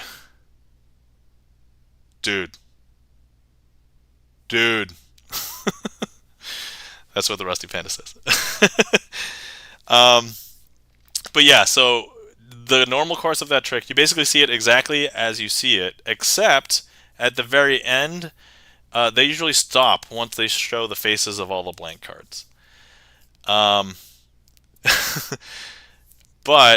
I go on to take the additional step of showing you all 4 backs at the end, because, you know, I also add that excuse. People want to see the backs, because honestly, that's what people want. They're like, those cards are sus. No, they're just normal cards now. They're just, you know. And then also I just showed you the thickness, because, we're not really... I just showed you the trick, so that's... but yeah, it's super impressive. When I saw that, I was like, oh my god, that is a wonderful... Let me learn that. I learned it, and I'm like, this is amazing. I love this trick. Like, and so it is so cool. And the fact that I added like a little thing to it, like, makes it all the better for me. And so, yeah. So a lot of the tricks that I do, even though they're not my tricks, but like I've tried to add like my own nuances and things to them, so that I've kind of made them mine, right? Like, and so yeah, that's what Dazed is to me, basically. I have this trick, I do this, and I always do it with the ending that way now, so it's like but yeah. The Rusty Panda says, lol, just like that, dude.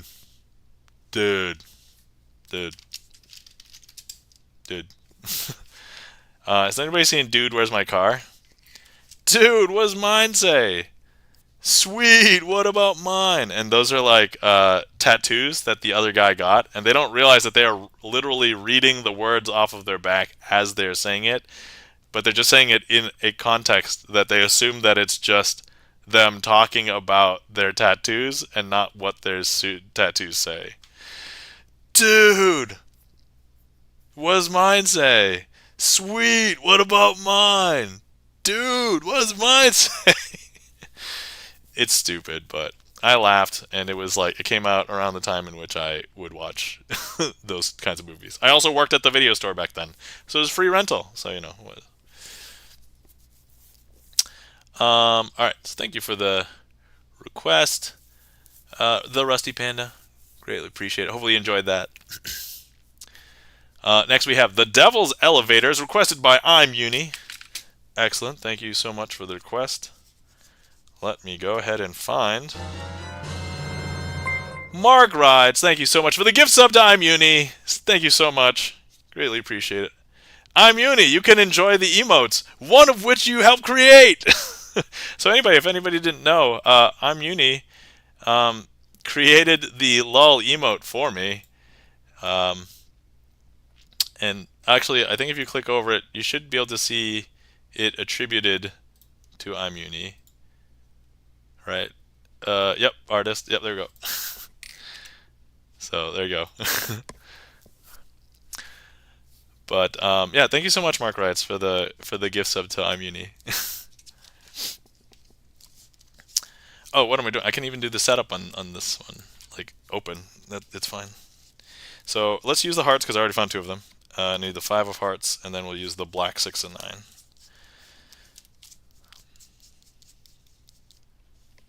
5, and then we need a 9, a black 9. Am I bad at looking? Yeah, I'm bad at looking at cards. Alright, best emote. I love that emote. Hold on, I have to cough. Alright, I caught it in time. I don't think I coughed in your ears. Okay, excellent. So, alright. What we have here are the 4 6s and 9s, and this is going to represent our 4 levels of hell, or 5 levels of hell once I add another card. But because at certain angles, besides the whole 69 meme, it is 666 at certain angles. So, and then we've got the 5, the 4, the 3, and the 2 of hearts. So I'm going to go ahead and leave the 4 6s and 9s over here. And I'm going to go ahead and place the 2, 3, 4, and the 5 of hearts. So let's go ahead and place the 5 of hearts over here. And we're going to place the 4 of hearts right here. Then we're going to place the 3 of hearts right here. And then we're going to go ahead and place the 2 of hearts just over here. So we have the 5 levels of hell. 1, 2, 3, 4, 5. And if we place the 2 in the second level of hell, it'll be tougher to escape hell. Now, for those of you who have listened to this trick before or have seen it, I tell you that hell is not just a religious place. It is a business. And as all good businesses, they have a service elevator. And if you find yourself in hell, if you can find this service elevator, let's say you're in the second level of hell, you just have to find the elevator, get in the door, press the up elevator button, and then if you can make it to the surface, it's the easiest level of hell to escape from hell from. And so once you press the elevator button, hopefully the elevator is working, because if it's not working, that's a problem, but you'll be able to tell if it's working when you hear a ding. And so I'm just going to go ahead.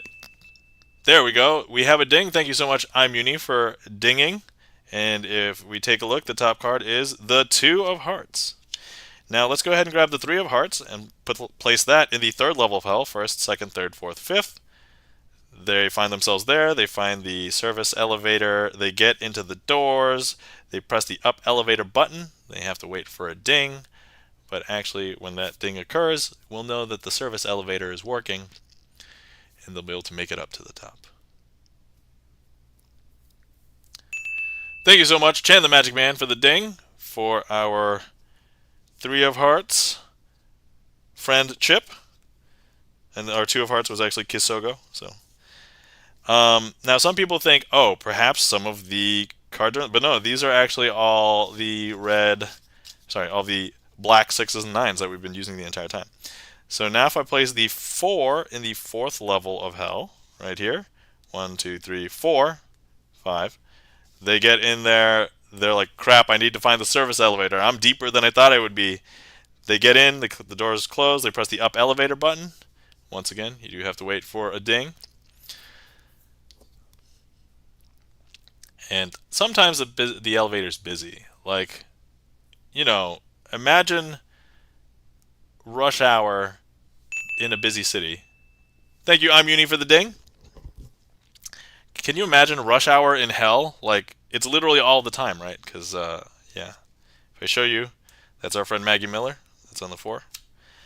And then, of course, some people think that there's more than 4 levels of hell here, but these are the same 4 levels of hell that we've been using the entire time. But if I just go ahead and cleanly place Charlie's Beats in the 5th level of hell, right here, 1, 2, 3, 4, 5, Charlie's Beats has seen enough of this trick to know.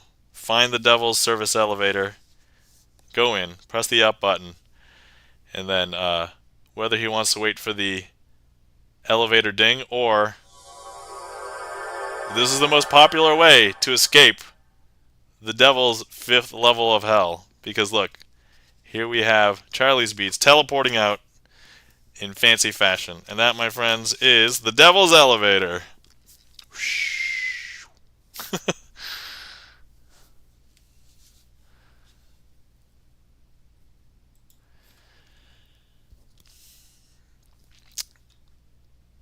Hopefully you guys enjoyed. Thank you so much for the request. I'm Uni. Hopefully you enjoyed. And thank you everybody for doing the sound effects. I'm Uni, Chain the Magic Man, and Mark Rides. Greatly appreciate it. Thank you for the request. I'm Uni. So good. Thank you kindly for the claps. Charlie's Beats, Chan the Magic Man, checking the gaff meter. I'm Uni. Thank you so much. Hopefully you enjoyed.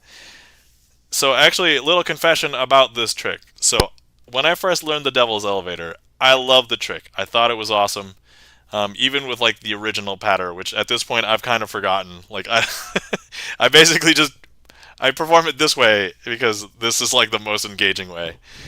But when I performed it for a real in real life audience, it didn't go over as well as with as many people. There's a couple of groups that loved it just as much, but it's like a long-winded trick. It requires them to kind of follow along, and if you're like in a party situation, it's tough for them to just stay focused. So those that did stay focused were like, man, I love the trick. And then a lot of the times I would just lose some people, so I'm like, okay. And then like doing it here on stream, and you guys like captive audience because you guys are here, which thank you for being here, for hanging out Sunday nights.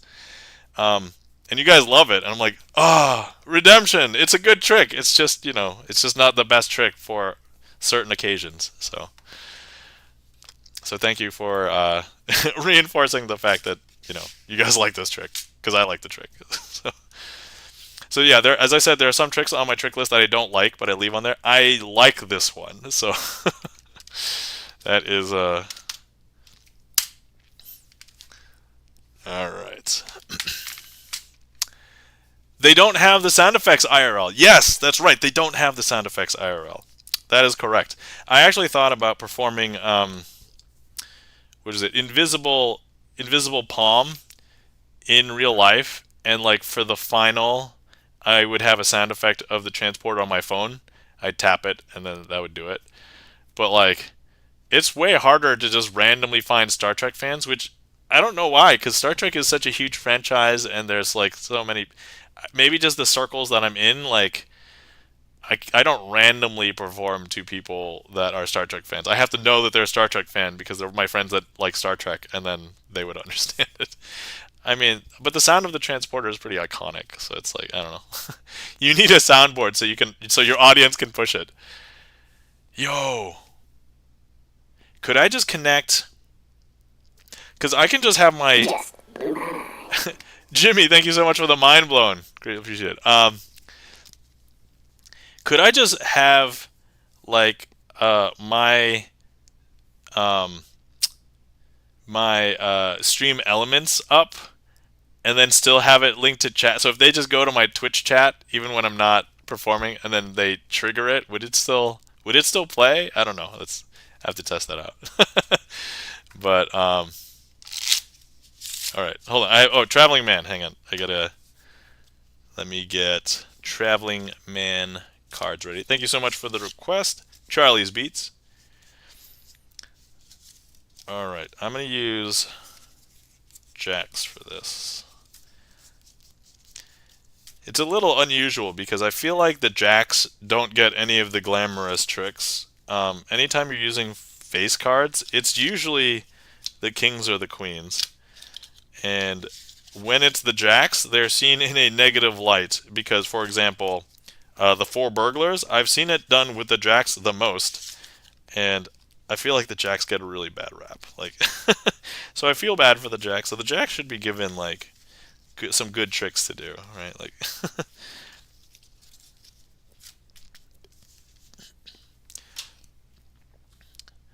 okay, let's see.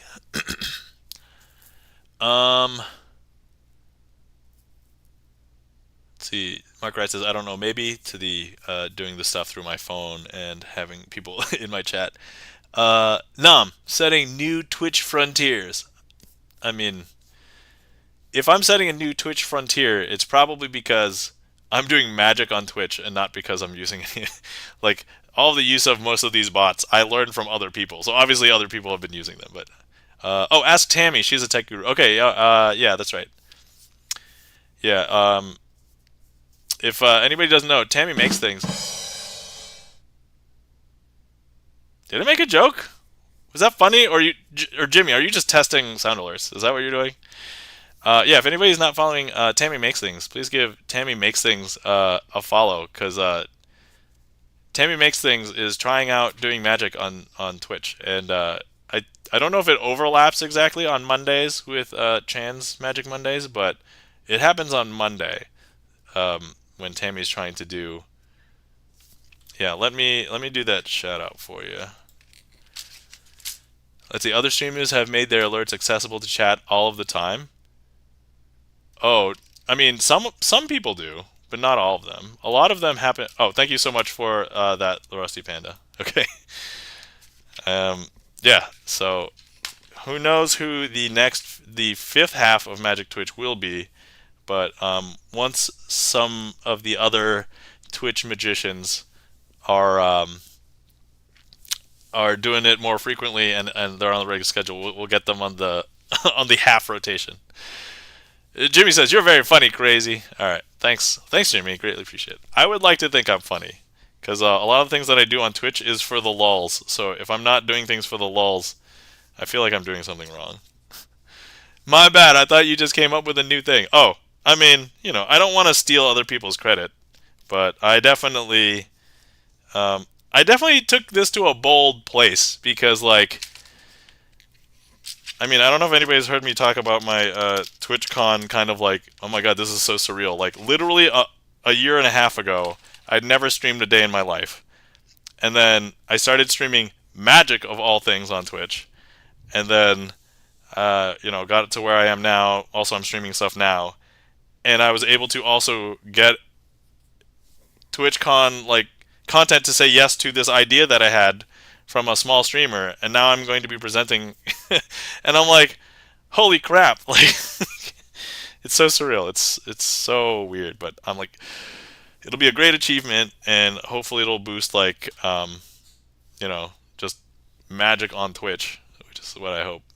So, okay, we have 2 piles of 4 cards each, and they are all the jacks from this red deck and from this blue deck. Now, I do want to show you that all of the jacks are in the same order.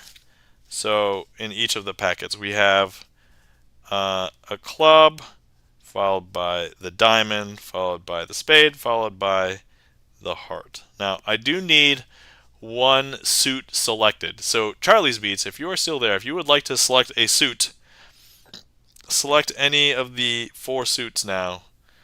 Clubs, diamonds, spade, or heart. Your choice.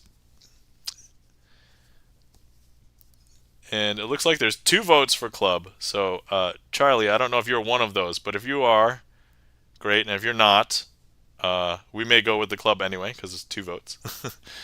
But yes, Kisogo, welcome in, Kiso. How's it going? Club, all right, club. So I guess club is happening, and I don't know what's going on. Okay, so I just showed you that these 2 sets of jacks are from 2 different decks, the blue deck and the red deck. And all I'm going to do right now is I'm going to go ahead and place the club third from the top. Okay, just so you guys see, I'm going to go ahead and close these up. And this trick is called the traveling man. We are going to make them travel from one packet to the other, the club specifically. So first things first, I'm going to go ahead and eat these heat maps because, you know, delicious.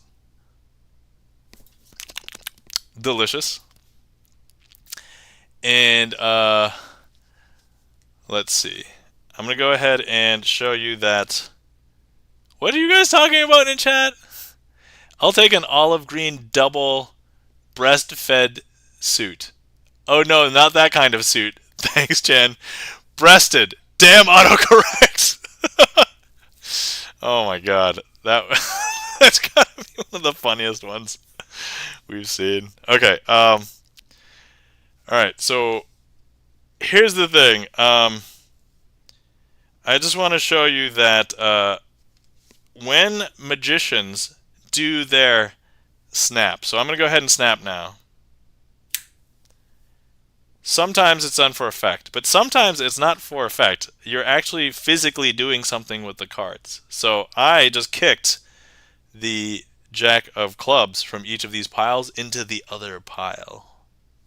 And I know that's really tough to believe, but look, if I show you, I place them third from the top, right? So here, this is the red pile, except the third card is blue backed.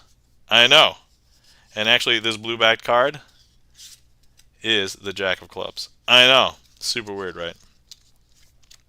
And then once again, over here, it's our blue backed deck. But remember, the club is actually third from the top. Let's go ahead and show you that this is now the red backed one.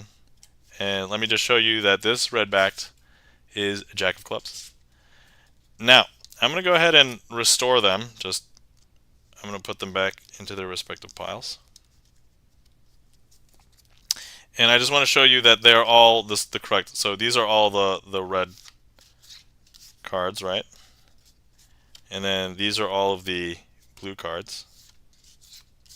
But what we're going to do is once again do that snap. Watch. So I just use that snap to mechanically kick the jack of clubs into the other pile. Because all I have to do is spread, and you'll see that there's one card in each of the piles that's the opposite color. And actually, if I show you, this red card is the club, and then this blue card is also the club. And that, my friends, is the traveling man.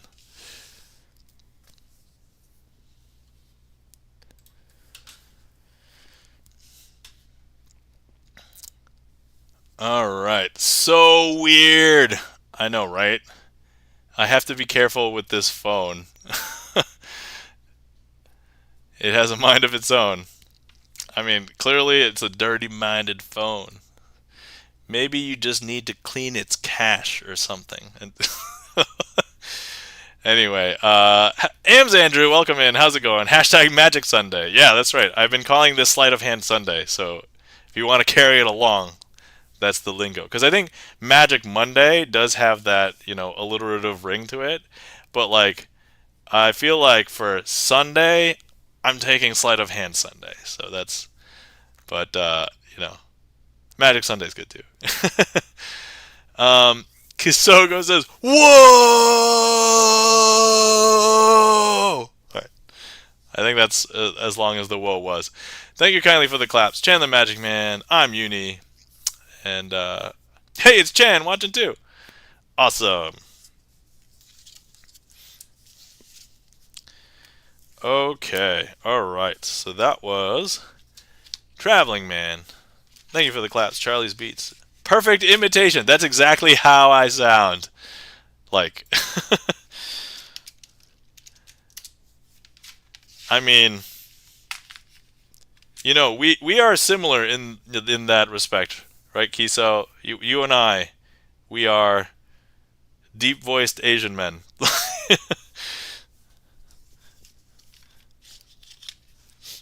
So not too different. You're forgetting an A. Wait, what? Whoa, whoa, whoa, no. I'm not going to. Whoa, we have a request. Sorry, redeem. AMS Andrew, you have requested clear plastic cards. You have a choice technically because I have two clear plastic card decks. So which one would be your preference? We have the first ones that I had started using, which are these, and they have like this diamond that is clear. I would say these are probably easier to read because there's also an image like in the middle. And then over here we have these clear, which are extremely clear, although they're matte. So it's a little bit. These are like truly clear.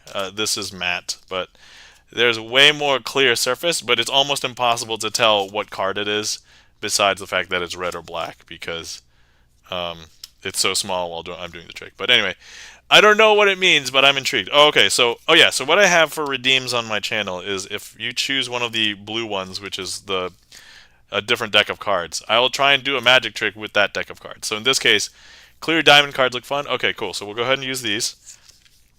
And then normally for your next trick that you request, if it's one that I can use these cards for, I will do it.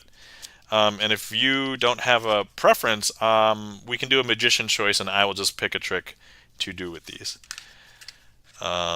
So let's go ahead and do a trick with that would be hard to do sleight of hand, can't hide much. I mean, yeah, that was the thought process, and I'm like, if I could do some tricks with this, that would be super impressive, right? And then like that's the hope. So yeah, let me look at the trick list and see which trick we can do with these for you. I don't know any options, so your choice. Okay, cool. Let's go ahead and do. All right, which ones haven't I done for a while? This one, would that be doable? This one would be doable. What else can we do? No, that would be boring. Maybe. Yeah, let's do some tricks where I'm kind of using the whole deck. Let's do, and I like doing this one, so we'll just do this one. Okay, I'm actually going to do the ambitious card routine first, and then we'll do triumph, and we'll do both of those with this clear deck of cards. All right, so first things first, if you guys have never seen this deck, so on the backs, they look like this. They say Las Vegas, welcome to Las Vegas, and they have the four corners. And then on the face, they have the two pips and the shape. And so let's go ahead and take a look at some of these. Here's like a face card. That's a queen. That's a 9. Here's an 8. Here's a 6. There's an ace. So that's basically what they look like. Importantly, what some tricks have is that if I have this card, so even though these are technically one directional because of the words Las Vegas, but if it's like this or like this, it looks basically the same from the clear perspective. So that helps. Okay, so first things first, let's have a card selected. And these don't spread as well because they're literally plastic cards, no air cushion. They're basically flat. So I'm going to just do the best that I can. But if anybody would like to, actually, AMS Andrew, would you like to select a card? You can either just name it, and I'll pull it out. There are two jokers, but they're different. So one black joker, one red joker. Or if you're on desktop, you can just click directly on the screen, and we'll get a heat map to show up. That will be your selection. So go ahead and name a card or click on one, and we will proceed.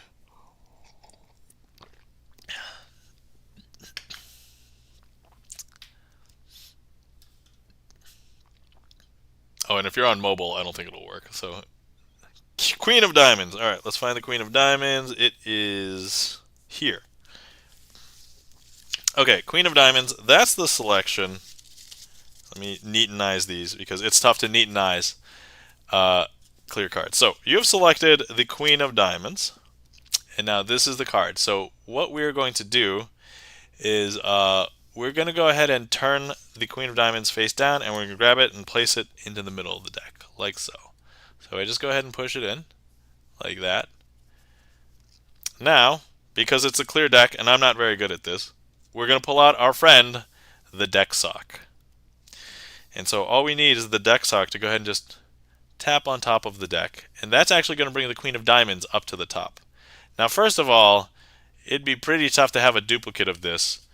It could be signed, because I do it with the signed deck all the time. But, I mean, I don't even know how I came into getting this deck. So the fact that I have it, I don't know where I would get a second one. I mean, maybe Las Vegas. So maybe I'll check out, see if I can get a duplicate in Las Vegas when I'm there for TwitchCon. But anyway, so just brought that back up to the top. I'll wait for all the emotes to clear. Here we go. All right, but we just got this power, so we don't want to waste it yet. I'm going to go ahead and grab it again, and I'm going to place it into the deck like so. Now, importantly, before we have the deck sock touch anything, if I just show you, that's the card that is on top now. But if we just have the deck sock touch it, that deck sock will bring the Queen of Diamonds up to the top. I know, super strange, right? Super strange. Now, some people believe that magicians will swap out a card. I'm going to go ahead and leave this sticking out so that you'll see and you'll know that if I swap anything out, because look, there's the Queen of Diamonds. And I'm going to go ahead and take it and place it in the middle of this packet. I'm going to take this packet and stick it into the middle of this packet. And so you'll see it sticking out just into the last second, like that. And then we're going to go ahead and have the deck sock tap the packet. That's actually going to bring the Queen of Diamonds up to the top. So that's what that is. Hey, welcome in, Umber and Crow. How's it going? Welcome in. Yeah, so I have a bunch of redeems that are blue, and they're different types of cards or different decks of cards. And so if you request a trick that I can do with one of those decks of cards, I will attempt to do it. So, and sometimes it's funny because sometimes I reveal the secrets of magic using the clear deck, especially. But anyway, so okay. Let me just do it one more time. If you were here, what we would do is I would actually hand you this half of the deck, and here I would give you the Queen of Diamonds, and we'll go ahead and stick that into the middle of this packet. And if you were just here, you could. I would normally have people snap, but like if you had the deck sock, you could have the deck sock touch it, and it should actually jump back up to the top of the deck. So if we take a look, no, that's not it. Hold on, deck sock. Did you do a good enough job? Did you actually touch it, or did I just wave it over the top? Is that it? Oh, no. Okay. You know what? The deck sock has now touched the top of this packet. And so, actually, if we take a look, that is the Queen of Diamonds. Yes. There we are. Queen of Diamonds. Hopped back up. And, yeah, no duplicates. This could be signed. There you go. That is the ambitious card routine with clear plastic cards. Morning, Crazy Asian. Is it your morning, Umber and Crow? Or is it just past midnight, which is where I'm at? Alright, cool. So, and then we'll go ahead and do the next trick as well with the clear plastic cards. I'm not sure how that's going to go, but we'll see. Thank you so much for the applause, Umber and Crow, and for the claps. I'm Uni, Chan the Magic Man, Umber and Crow. Thank you so much. Alright, once again, let's go ahead and 12:24 a.m. here. Okay, alright. Me too. Same time zone. Okay. Alright, so last we left our clear deck, it was in this situation, and we will keep it. And you know what? I'll just leave the same selection. It doesn't matter that I know what it is. But we're going to go ahead and shuffle the rest of these cards here. Right there. Okay, and then what we're going to do is I'm going to go ahead and push the Queen of Diamonds into the middle of the deck, like say here. Okay, Queen of Diamonds going in. And so it should be lost in the middle of the deck at this point. And then we're going to go ahead and shuffle it. And actually, what's going to happen is we're going to do something obscene. Maybe offensive. Those of you who are maybe OCD, maybe avert your eyes. I'm going to go ahead and shuffle face up into face down cards. So these ones are face up, these ones are face down. And so here we are. And yeah, that is, I know, right? Checking the Gaff Meter hates these. Actually, there's actually a redeem on the channel called Scandalous Shuffle. And that was inspired by Checking the Gaff Meter's sheer, I don't know if I want to call it disgust, annoyance? Or is it actually disgust? It's one of the worst bits going on Twitch. So, alright, so now we've got some stuff that is all mixed up. So look, if I show you, you got some face up and face down cards and face down cards and face up cards here. So now if I, let me see here, if I show you that there's a back to a front, and then here's a front to a back, and then there's a back to a back, and then there's a, yeah, so that, you know, this is super messy, right? But all we need is the deck sock to fix everything. Alright, deck sock, do your magic. I used to make a whole production with the deck sock and be like, oh, deck sock, come on. And at this point, you guys know that the deck sock does all the magic for me. So all right. Now, would you believe that the deck sock has just fixed everything in the deck? Every card in the deck is now facing in the correct direction. Every card except for one, which some of these are sticking, so we may have to find it. One card right here. So everything else is facing up, except this one is face down. And our selection initially picked was the Queen of Diamonds, right? So is this indeed our Queen of Diamonds? Why, deck sock, do the honors. Deck sock, why don't you flip the card? Flip the card, deck. Flip the card, deck sock. Here we go. Ready? Oh, Queen of Diamonds. There we go. Deck sock did the honors today.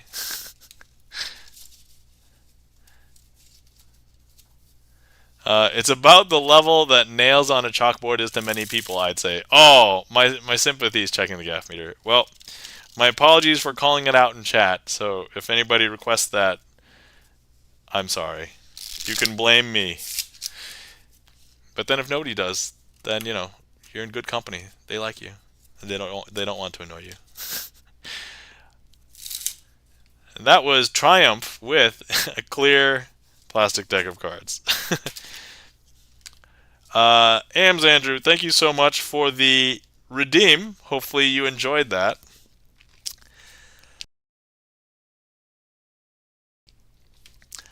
Checking the Gaff Meter says, I'll live. Just about the lulls, right? I mean, it is kind of about the lulls.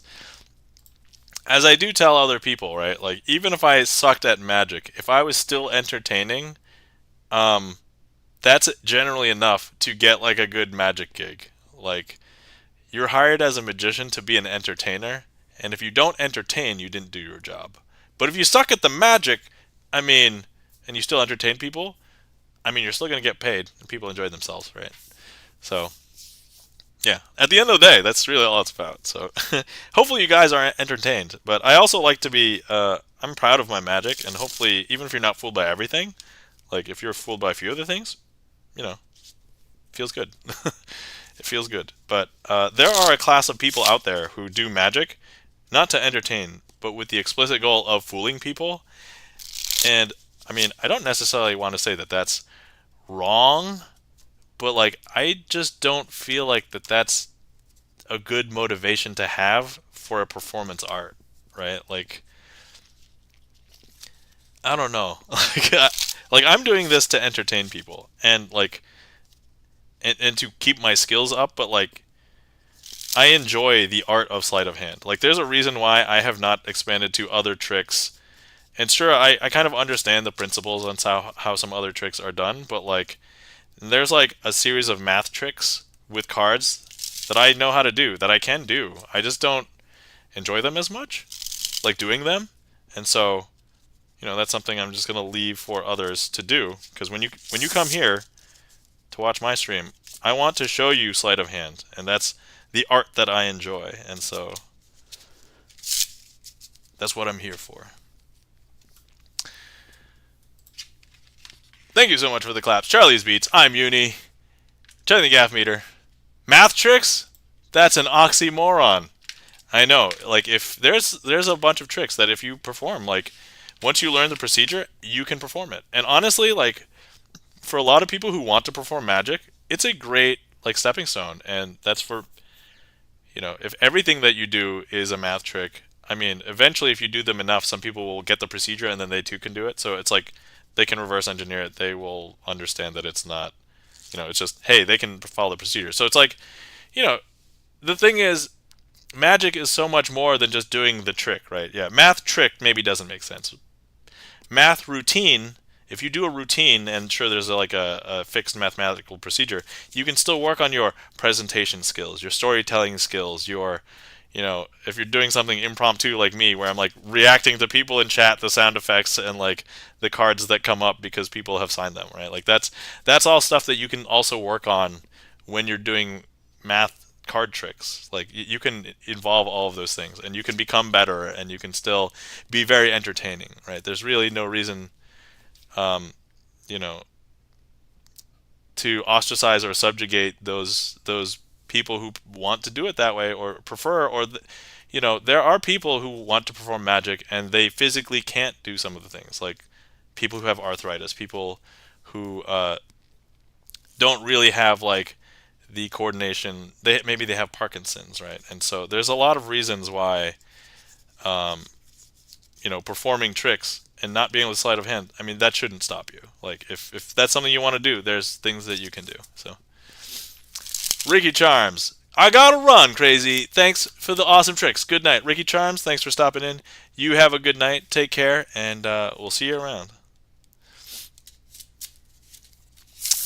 So yeah, so that's kind of like my view on it. So there's actually one trick that I do that I like, and it is kind of a math trick. I'm not going to explain it per se, and actually this will probably look easier if I don't use the clear cards, but rest assured you can do this with the clear cards. It just won't look that impressive, but let's do it. So let's see here. So I'm just gonna use the Twitch deck. So there's the one thing is we are going to remove the jokers because math trick jokers. All right, so you can have a deck. Oh, actually, let me also just put a magician's choice in here, so I can just illustrate this for you guys.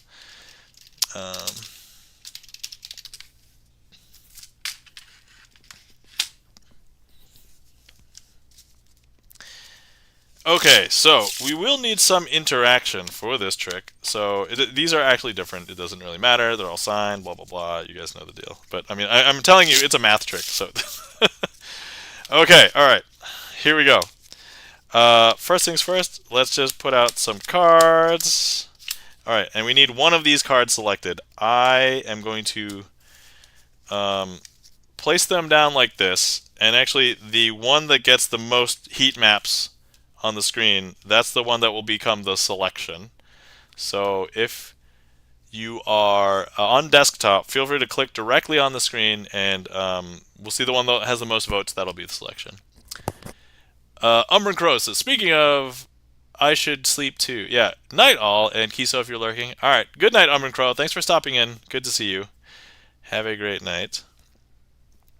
Okay, it looks like we've got this as our selection. So this will be the selection. I'm going to go ahead and close my eyes, turn my head. So I haven't looked at any of these, but turning my head, closing my eyes. I'll flip this over, make sure that you guys know what this is. Okay, I'll give you a couple seconds. Hopefully that's enough time. Now I'm going to go ahead and flip that back over, open my eyes, turn my head back. Okay, now go ahead. We're going to go ahead and lose it into the middle of this packet right here. So let's place it in there. And so now it's lost. So You too, Crazy. Have a magical night. Thank you. Thank you so much, Umber Crow. You have a glorious night as well. Now, we're going to mix up this packet, but we're not going to like mix it up in the traditional sense. We're going to have another card selected, and then we're going to spell out. So, for example, if you select the 5 of clubs with the packet that's over here, we'll spell F-I-V-E space O-F space clubs C-L-U-B-S, and then that's how we'll mix up this pile. Okay? So go ahead and select any one of these other cards, and that's how we will shuffle. Well, that's how we'll mix up this packet. So if anybody wants to name one, or if they want to click directly on the screen, heat map it. These are a little tight, so let me spread these out a little bit better. But yeah. I forgot. I think I have a command that does a random card as well. If I did, what did I call it? Did I call it R card or random card? Random card. Queen of Diamonds. Okay. Alright. We can spell it. Yeah, Queen of Diamonds right here, so you could conceivably choose that. Alright, unless anybody wants to override Queen of Diamonds. And if anybody wants to just spam random card a few times too, just to make sure that it's not, it's literally, I did not rig it to always say the same thing. So.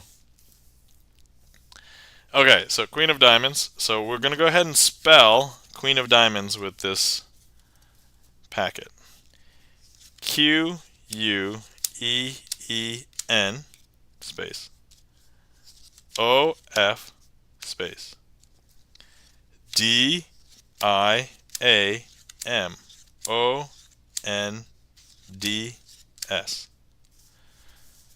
Okay, Queen of Diamonds. Now, what I would do is I would give the packet to them, and they could lay it out in any fashion of 3x3 grid that they would like. Delicious. Okay. So here we go. I'm going to lay out these cards in a 3x3 grid.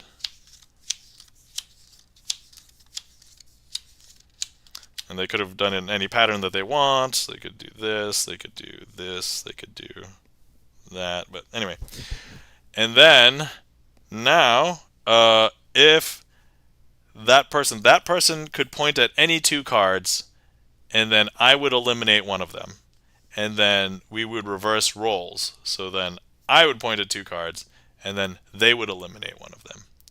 So wait, that's cool, using a command as a card generator. Oh yeah, if you didn't know, I've had that command actually since I've been affiliate, but nobody's ever had to use it. So all right, so yeah, I only need 2 of these selected as the spectator. So we have one heat map here, and we'll need one other heat map on one of these. I'll eliminate one of those 2, and then we'll reverse roles, and then you point at 2, and then I'll eliminate one of those, and so on. And if not, we can random it. Actually, I have. Do I have numbers? I do. Do I have one? Do I have 9 numbers? That's the question. Okay, let me see here. 1, 2, 3, 4, 5. That's a 6 to you guys. 7, 8. That's a 9 to you guys. Okay, okay. All right. Okay. So, all right. So you guys would point at 2 numbers. So 5 would get pointed. So one of you guys on this point to another one.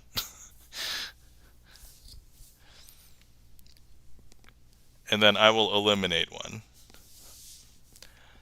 Okay. So these 2 are being pointed at. So I will eliminate one. So I'll go ahead and eliminate this one.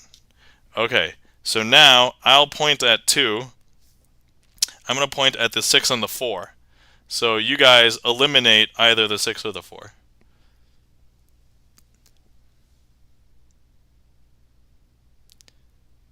So either the first number in chat, that's a 6 or 4, or the first heat map. Okay, it looks like the heat map wants to eliminate the 6. Okay, we're going to eliminate the 6. Okay, I'm just going to consolidate these a little bit. Okay, and now you guys will point. Oh, no, sorry. I'm pointing. No, you guys eliminate one. So now you guys point at 2, and then I will eliminate from those 2. So, all right, we'll need these 3 to consolidate to 2 cards. Or I can just eliminate one from the 3. You're just giving me an extra option. So, let's see. Okay, so one of these 2. All right, I will eliminate the 8. Okay, I'm going to point at these 2, the 2 and the 4. So first number in chat or the heat maps consolidating to a 2 or 4 will eliminate that one. Okay, I saw the 2 move first. All right, excellent. There's 2 on 2, so 2 will get eliminated. Okay. All right, so now you guys point at 2 of these, and then I'll eliminate one.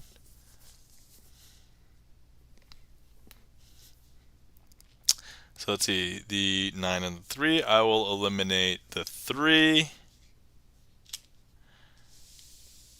Okay. So now I'll point at these 2. Did we swap at some point? Because I think you guys should be pointing at the even numbers. I don't remember. Okay. All right, so there's 1 on 7, 1 on 4. So if that's the case, we'll just have to, you guys will pick the next round too. Actually, you're going to give me the option of 9, 7, 4. Okay. So let me eliminate one, and I'll have to point again. So I'm going to go ahead and eliminate the 4. Okay, and then with these 3, I'm going to point at the 1 and the 7. So you guys eliminate 1 or 7.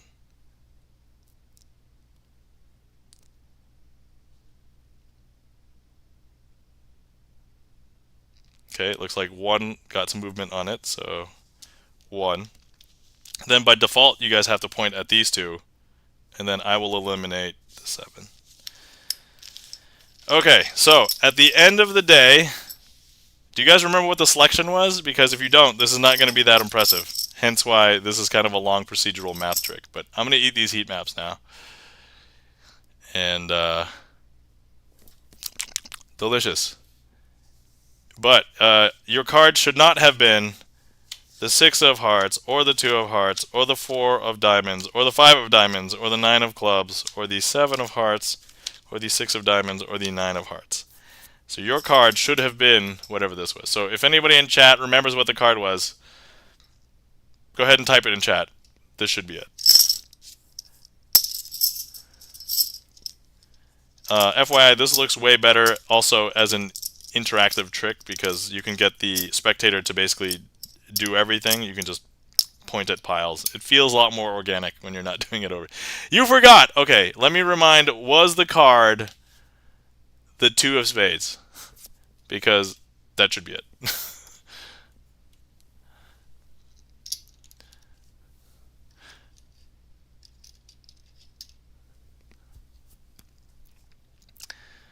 Anyway, so yeah, didn't require any sleight of hand, but math. And honestly, if that wasn't the card, then this is embarrassing. But I'm pretty sure this is the card. I forgot. Jan, thank you for the claps. Greatly appreciate it. All right. Okay, it's getting to that time. We should do a last call. So if anybody wants to see some more magic, this is the time to put stuff in the queue because it's near the end of the night and the queue is empty.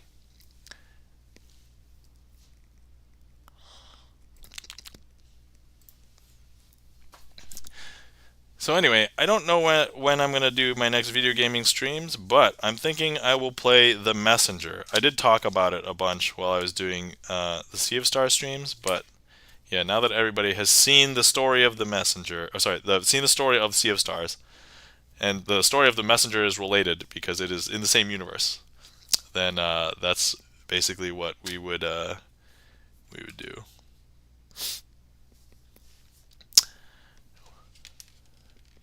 All right, hey, welcome in SROM Music. How's it going?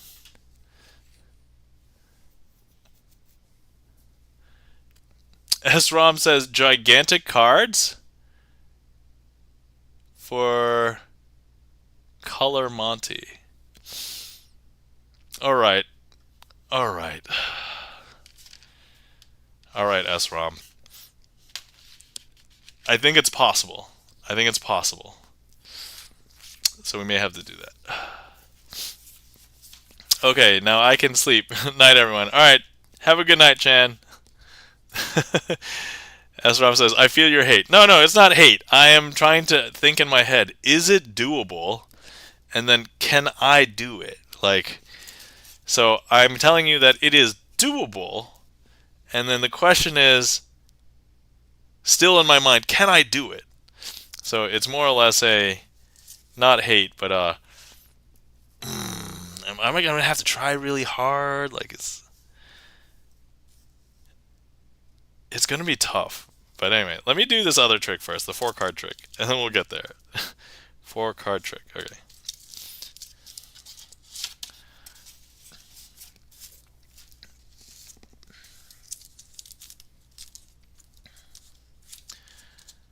Okay, let's see here.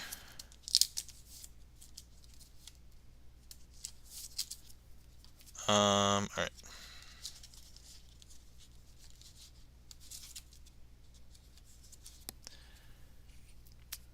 Okay, so here we are. Oh, I should change the main magic screen. There we go.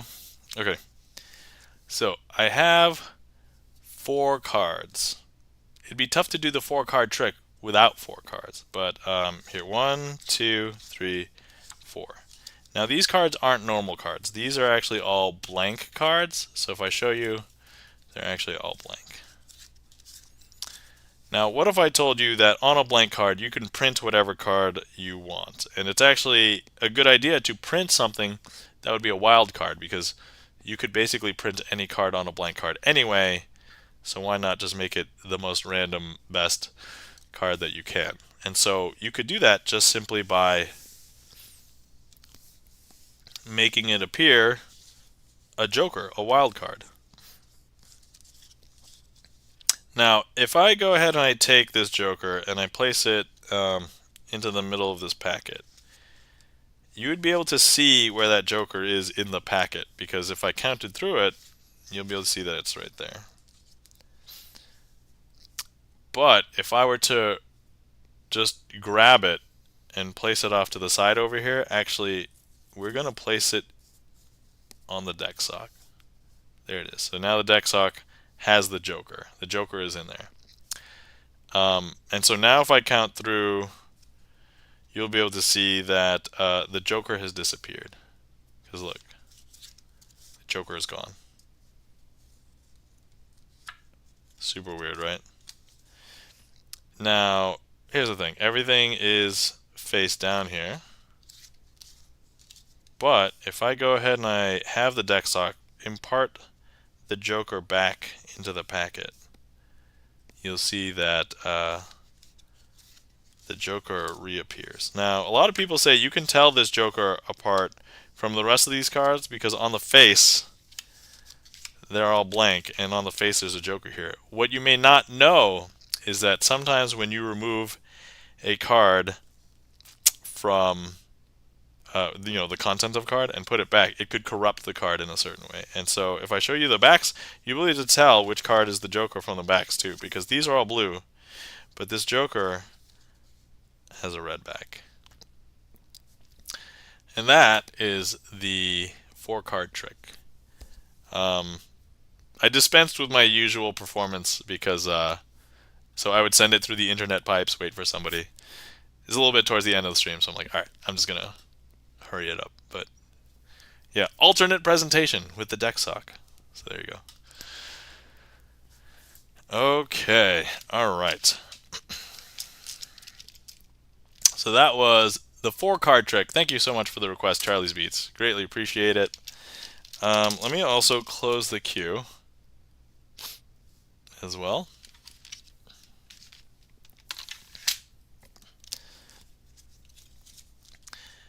Okay, let's see here. Now we have gigantic cards as requested by SROM. And so this is the color Monty trick. So first, let me grab the cards and show you guys the cards. Hold on, let me just double check and make sure that there are jokers in here, because I'm going to use the jokers. And if there aren't any jokers, then that'll be a problem. Okay. Alright. We have jokers. Okay.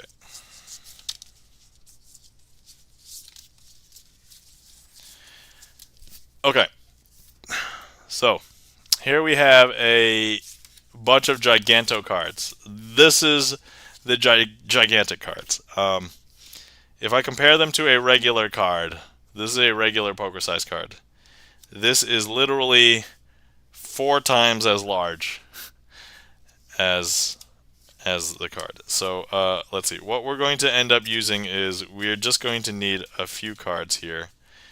And I've already found the cards that we will want to use right here. Okay. Alright, let me see if I can do this. This is going to be extraordinarily tricky. Okay, first things first, we have 3 cards. And so one of them is a joker. Another one is a joker. And then the last one, which let me turn those so that they're facing you. And then the last one is the money card. So keep your eye on the ace of hearts. Okay. Now, let's pretend I grab the ace of hearts and place it on the bottom. Where would you say the ace of hearts is? I think a lot of people would say it's on the bottom. But if I show you the card that's on the bottom, it's actually a joker. And if you're thinking, oh, okay, well now the ace, it's probably still on the top, right? Well, if I show you the card that's on the top, it's actually the other joker. And now you're probably like, oh, okay, so if there's a joker on the bottom of the top, that means the ace must be in the middle. Well, if I show you the card that's in the middle, that's actually a joker as well. And now you're probably like, whoa, whoa, whoa. You must be cheating because I just saw 3 jokers and there's no aces. I'm like, no, no, no. You can win this game. So if I show you, there's actually an ace. The ace is here on the bottom. Ace of hearts. That's the money card. That's the one you're looking for. So it's like, oh, okay, wait. So if the ace of hearts is on the bottom, there's actually no way that it would be on the top, right? Because the middle and the top. Well, actually, if I show you the card that's on the top, it's actually the ace of hearts. And okay, so wait, if the ace of hearts is on the bottom and the top, that means the middle has to be a joker, right? Even though what happened to the other joker? Well, if I show you the middle card, that's 2 is also the ace of hearts. I know, isn't that strange? That's super weird, right? Okay, so now, important question.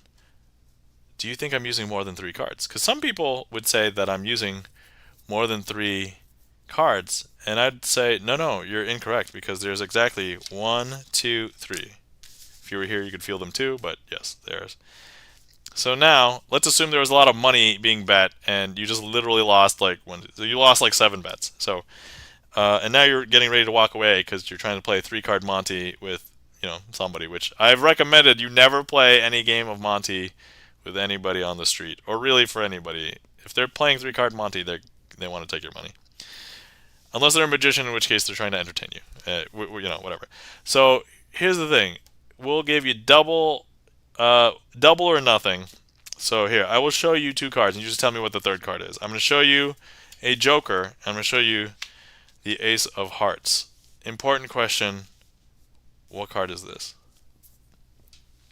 Guesses in the chat. Go ahead if anybody has any guesses, especially SROM. If you have any guesses, I would like to see what your guess is. Checking the gaff meter says, oh yes, always flee. I've learned from Nam. Yes, for sure. SROM says, Queen!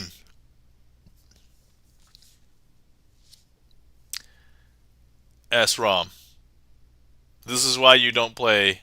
But yo, it would be awesome if you actually nailed it, right? No, so um, random card. Three of diamonds. Okay, all right. Three of diamonds. Oh my god. Okay, wouldn't that be awesome if that was also three of diamonds? Anyway, so this is why you don't play um, Monty, because they basically show you what the last card is. It's not a Joker, which a lot of people believe it is. It's not even an Ace of Hearts, which is the second most common answer. You guys are answering as though you've seen a magic show before, like you've been here before. So anyway, yeah, no, this is actually a 10 of clubs. And there we are. That is Color Monty. So yeah, I do have a packet of cards that is specific Color Monty cards, but you can use a regular deck. So there we are. But yo. Yeah, at no point did you see this, right, during the course of the trick? Because you're not supposed to.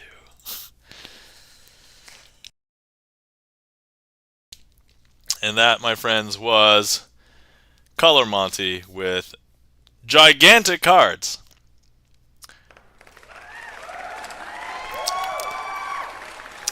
Delicious. Thank you so much for the claps, SROM music. Now, I do feel like, I technically didn't use the whole deck for that trick.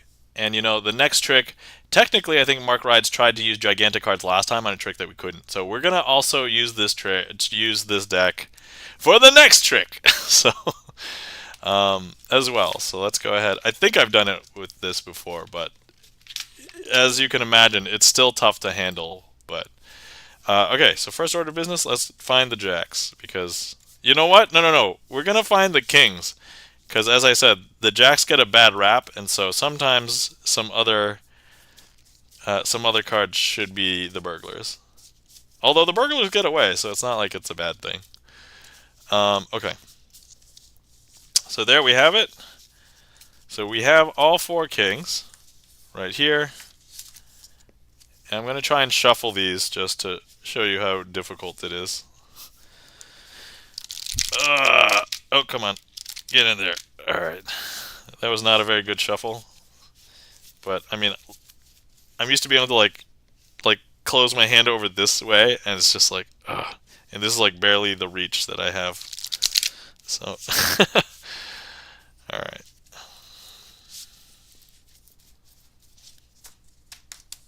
And even, yeah, as I say, just straightening the cards is like, and then fanning out the cards too is like a pain in the butt. So, okay.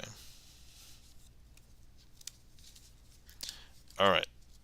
Now, what we are going to do is try and hold the cards in frame, because this part might be a little ludicrous. All right. You know what? Yeah, this is what we're going to do. Okay, here's the deck. This is going to be impossible. I don't know how I'm going to do this. Okay, we're just going to do this. Okay, so we have the four kings, and let's have the King of Hearts be the leader. And what I'm going to do is we're going to place these three kings into the deck. The deck is our bank. This is a huge bank, gigantic bank even. And each one of these other kings is going to rob the cash registers, break into the vault, and steal everything in everybody's safety deposit box. Like so. I'm like tapping it against my chest to square it up. And then the King of Hearts is going to remain the lookout on top of the deck. And lo and behold, the cops come.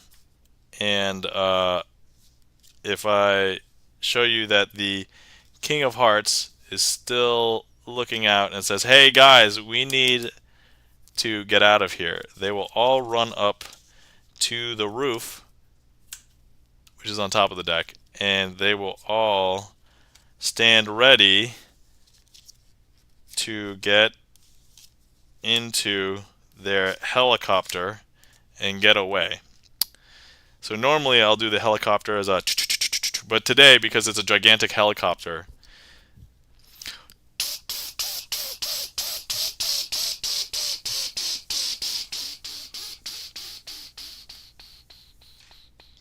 and that's how they get away.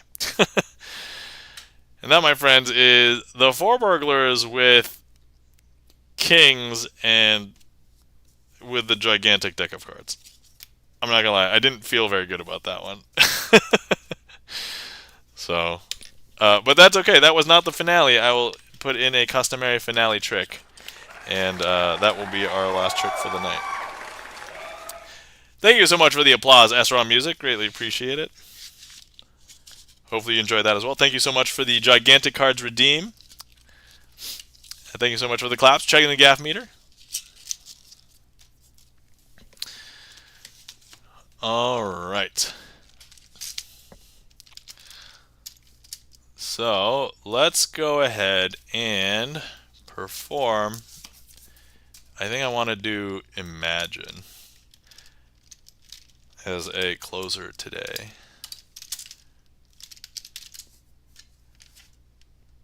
Okay, so we'll do that.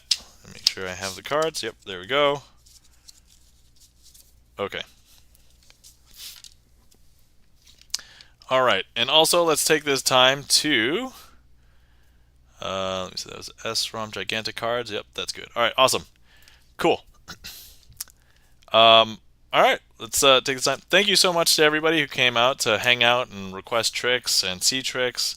Thank you so much to everybody who interacted with the stream, whether you chatted, you requested a trick, you clicked on the heat map, you gave me a suit, a number, or anything.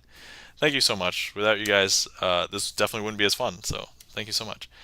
Thank you so much to everybody who is lurking, because, you know, as I always say, I can just fiddle with cards. I'd just be, you know, fiddling with cards here. I mean, I know how the tricks are done. The magic happens in your mind. And also, thank you so much to our mods. We saw both mods today. If you guys are not following the Rusty Panda, please give the Rusty Panda a follow. The Rusty Panda does music and also interviews. The interviews are done on Wiki Wednesdays. It's definitely a very cool format. Definitely check it out if you haven't checked it out before. And also our mod Gibson Lens. If you're not following Gibson Lens, please give Gibson Lens a follow. Pianist, plays VGM, popular music, esoteric songs, and has composed a lot of his own originals. I also mod for Gibson Lens, so you'll oftentimes see me over there. But both of them, the Rusty Panda and Gibson Lens, will be with. I'm still here. Awesome. Yeah. No. Yeah. Thank you for helping. I know that you're still here because I've been seeing you clear things in the in the redeems. So thank you. But also if you guys are not aware, Gibson Lens and the Rusty Panda and I will be at TwitchCon. Not only will we just be attending, we will be presenting at TwitchCon. We will be hosting an interactive magic workshop where we're going to be teaching some magic and telling people about the Twitch magic community in the hopes that we can expand the Twitch magic community. So that is our hope. But otherwise, we'll also be there to have a good time. So if you're going, please let me know. Stop me while you're there. Let me show you a trick in real life. I'll have you sign a card. I want to get selfies with people. So that's where we're at. And then also, if you want to see more content, I always have my VODs up on Twitch, and I just retain them like until they fall off. But if you want to see older ones, you can check out my YouTube. So feel free to check out YouTube. I have, right now, 2 gaming streams published every week on Wednesdays and Sundays. I have my magic streams published on Fridays, and then I have a new magic trick publish on every Monday. So that's currently the schedule. That's definitely all through October as well, but I'll have to see how I can get more content for the video gaming stuff if I end up doing more of that. I may slow those down, but I still plan on doing all the magic stuff. So that's that. And then let's see, anybody else? Oh, I do want to thank, so thank you everybody who supported today. Thank you for all the gift subs. So thank you. Mark Rides, Anonymous, Charlie's Beats, Chan the Magic Man for the gift subs, and also thank you Ryan B44 for the bits. Greatly appreciate it. And also thank you Ricky Charms for the Prime sub today. Ricky Charms signed a card, the King of Clubs, I believe. So we only have like 7 cards left to sign. And then let's see here. Also, I want to thank. So I was hoping Ratataz would hop on, but thank you so much to Ratataz for a raid during a video game stream because I wasn't able to, like, I wanted to show a trick, but I'm not equipped because I changed my setup and everything. So um, yeah, but if you guys are not following Ratataz, please give Ratataz a follow. Thank you for the raid the other day, Ratataz. Ratataz is a flautist and also has like self-care exercises throughout her stream. So please give Ratataz a follow. Let's see. Asram says TwitchCon seems insane to me. I thought we were all here because we didn't want to be in a room with other people. So I mean, I've always kind of been a social guy, and then like I started hanging out with Twitch communities because I was isolated from pandemic and having a baby. So I was like, okay, cool. I can show my magic here. And actually, before this, I showed stuff on YouTube, and so But no, I've been going to different conventions. Like I don't want to say all my life, but for over a decade. No, over 15 years even, because like my best friend and I went to PAX conventions first, and then like around the time when I got married, I stopped going to PAX conventions and I started going to Gen Con conventions. So then for like another bunch of years, I went to Gen Con conventions, and then pandemic happened, and then I couldn't go because they actually canceled Gen Con that year. And then a couple years later, I didn't go to any conventions during the pandemic. And then like this past year, I went to 2 Magic conventions. I'm going to TwitchCon in a week and a half. It's not even a couple weeks anymore. It's a week and a half. And then yeah, so it's like kind of nuts. But I love going to conventions. That's they're expensive, so I have to pick and choose. But yes, it seems crazy. I totally agree. All right, and with that, we'll go into our finale trick for tonight, and then we'll find somebody to raid. I usually raid into a Magic Friend stream, but I've been known to just raid into occasional other people's streams. But we'll see where we go tonight. And I've known not to look at the list until I'm ready to raid out, because lo and behold, they'll probably raid out by the time I'm ready. And of course, if I mess this trick up, this is not the finale. I'll do another trick. But I don't intend on messing tricks up, so. Okay, so here we have a pile of cards. I just want you to imagine that what you see here is not actually there, but you're just imagining it. So I have a stack of jokers. Imagine jokers. And actually they're all jokers. Oh, except for this card. This card is a Queen of Clubs. So the Queen of Clubs. Now I do want you to imagine that all of the jokers are blue-backed, and I want you to imagine that the Queen of Clubs is red-backed. So remember, this is all in your imagination. Now, what I want to do is I'm going to go ahead and do something interesting. If I go ahead and I pull that Queen of Clubs out and I place it underneath the table, and I throw it through the table, through the mat, back into my hand, would you believe that would show back up here? Because look, watch. There it is. I know, super strange, right? Now here's the thing. If I go ahead and I grab the Queen of Clubs and I take it and I remove it and I place it under the table again and I throw it through the table, through the mat, back into this hand, I mean, how could it come back, right? Like if I just show you, there it is. Now remember, this is all in your imagination. You're probably getting frustrated, so I'm just do it one more time. Just throw it under the table, throw it through the table, through the mat, back into my hand, and here we have it. I know, that's super weird, right? Now here's the thing. That was all your imagination, right? Because I don't know what you were looking at, because this entire time, all of this was part of your imagination. If I show you that the Queen of Clubs was part of your imagination, there's actually no Queen of Clubs here, because it's actually blank. And not only that, I don't know if you were imagining, but all of the jokers that I told you to imagine, they were also part of your imagination, right? Because if I show you these are also all blank.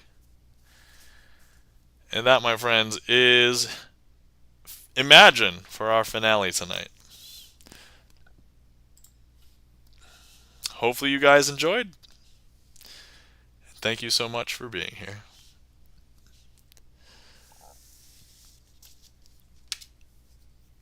All right.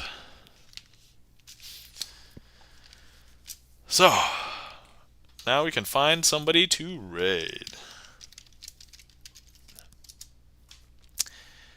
Thank you so much for the claps, everybody. Checking the gaff meter, Gibson Lens, SROM Music. Thanks, Nam. Always amazing. I'm glad you enjoyed SROM. Thanks for stopping by. Greatly appreciate it.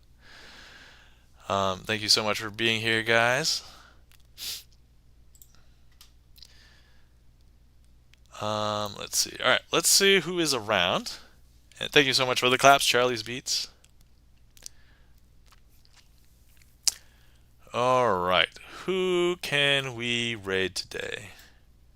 All right, we have the usual Sunday suspects.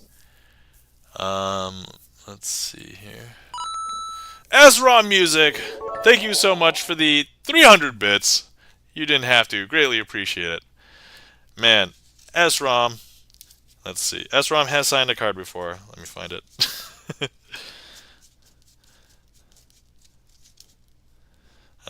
Let's see here. Pretty sure you signed a Jack. Yeah, Jack of Spades. Jack of Spades, thank you so much for continuing to be a supporter of the stream. Yeah, not necessary for the bits. I mean, just being here is enough. But thank you so much for the bits. Greatly appreciate it. Thank you, SROM Music. Also, the Jack of Spades. Okay. Let's see. Whoa, whoa, whoa, whoa. Do you guys want music or do you guys want video games? I got a couple. Got a couple of targets possibly. Oh, we might get an ad. Hang on.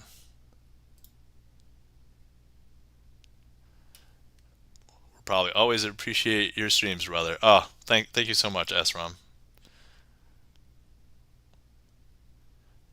It means a lot that you know, that people like coming out to see me, and especially like I have a trick list and there's like 70 tricks, which I feel like is like probably a lot for Magic, but if you come back to enough streams, you end up seeing all of the tricks. And the fact that I can still offer something that's interesting and like, you know, that makes you want to come back. Or if you just want to like hang out with me. And I've been trying to make it more like realistic for people to just hang out with my gaming streams, because like a lot of times I'm just like playing the game but still like, you know, chatty. So, you know, but all right. So it looks like, oh no, is he gonna raid out? Okay. Okay, guys, we're going to raid. It's kind of a newer music friend of ours. We're gonna be raiding the Friendly Fiddler. So if you guys are not aware, Friendly Fiddler plays violin, and see, it's a cool guy. I haven't hung out with him as much as I'd like. You guessed it! Ah, okay. Alright, so yeah, let's go ahead and raid the Friendly Fiddler. So, but yeah, let's give him some support. If you would like to copy a raid call, see raid and so, oh, Gibson's got the raid and sub raid. Thank you. But anyway, let's see. I think next weekend probably going to be a similar-ish schedule, so I think I can stream because I don't have to do the early week travel. But then the week of TwitchCon, I probably will not have my normal stream. If I stream at all during that TwitchCon weekend, it will probably be from TwitchCon, but I don't know if I want to compete with everybody, so there's probably a realistic possibility I'm just going to cancel that week. But yeah, so heads up, in a couple weeks, probably no stream. No formal Magic stream. All right. Okay, everybody, take care of yourselves. Have a glorious night, and we'll see you guys next time. Bye.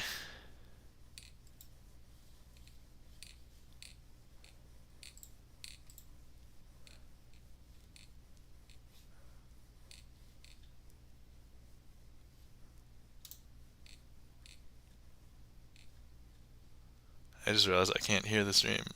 Alright.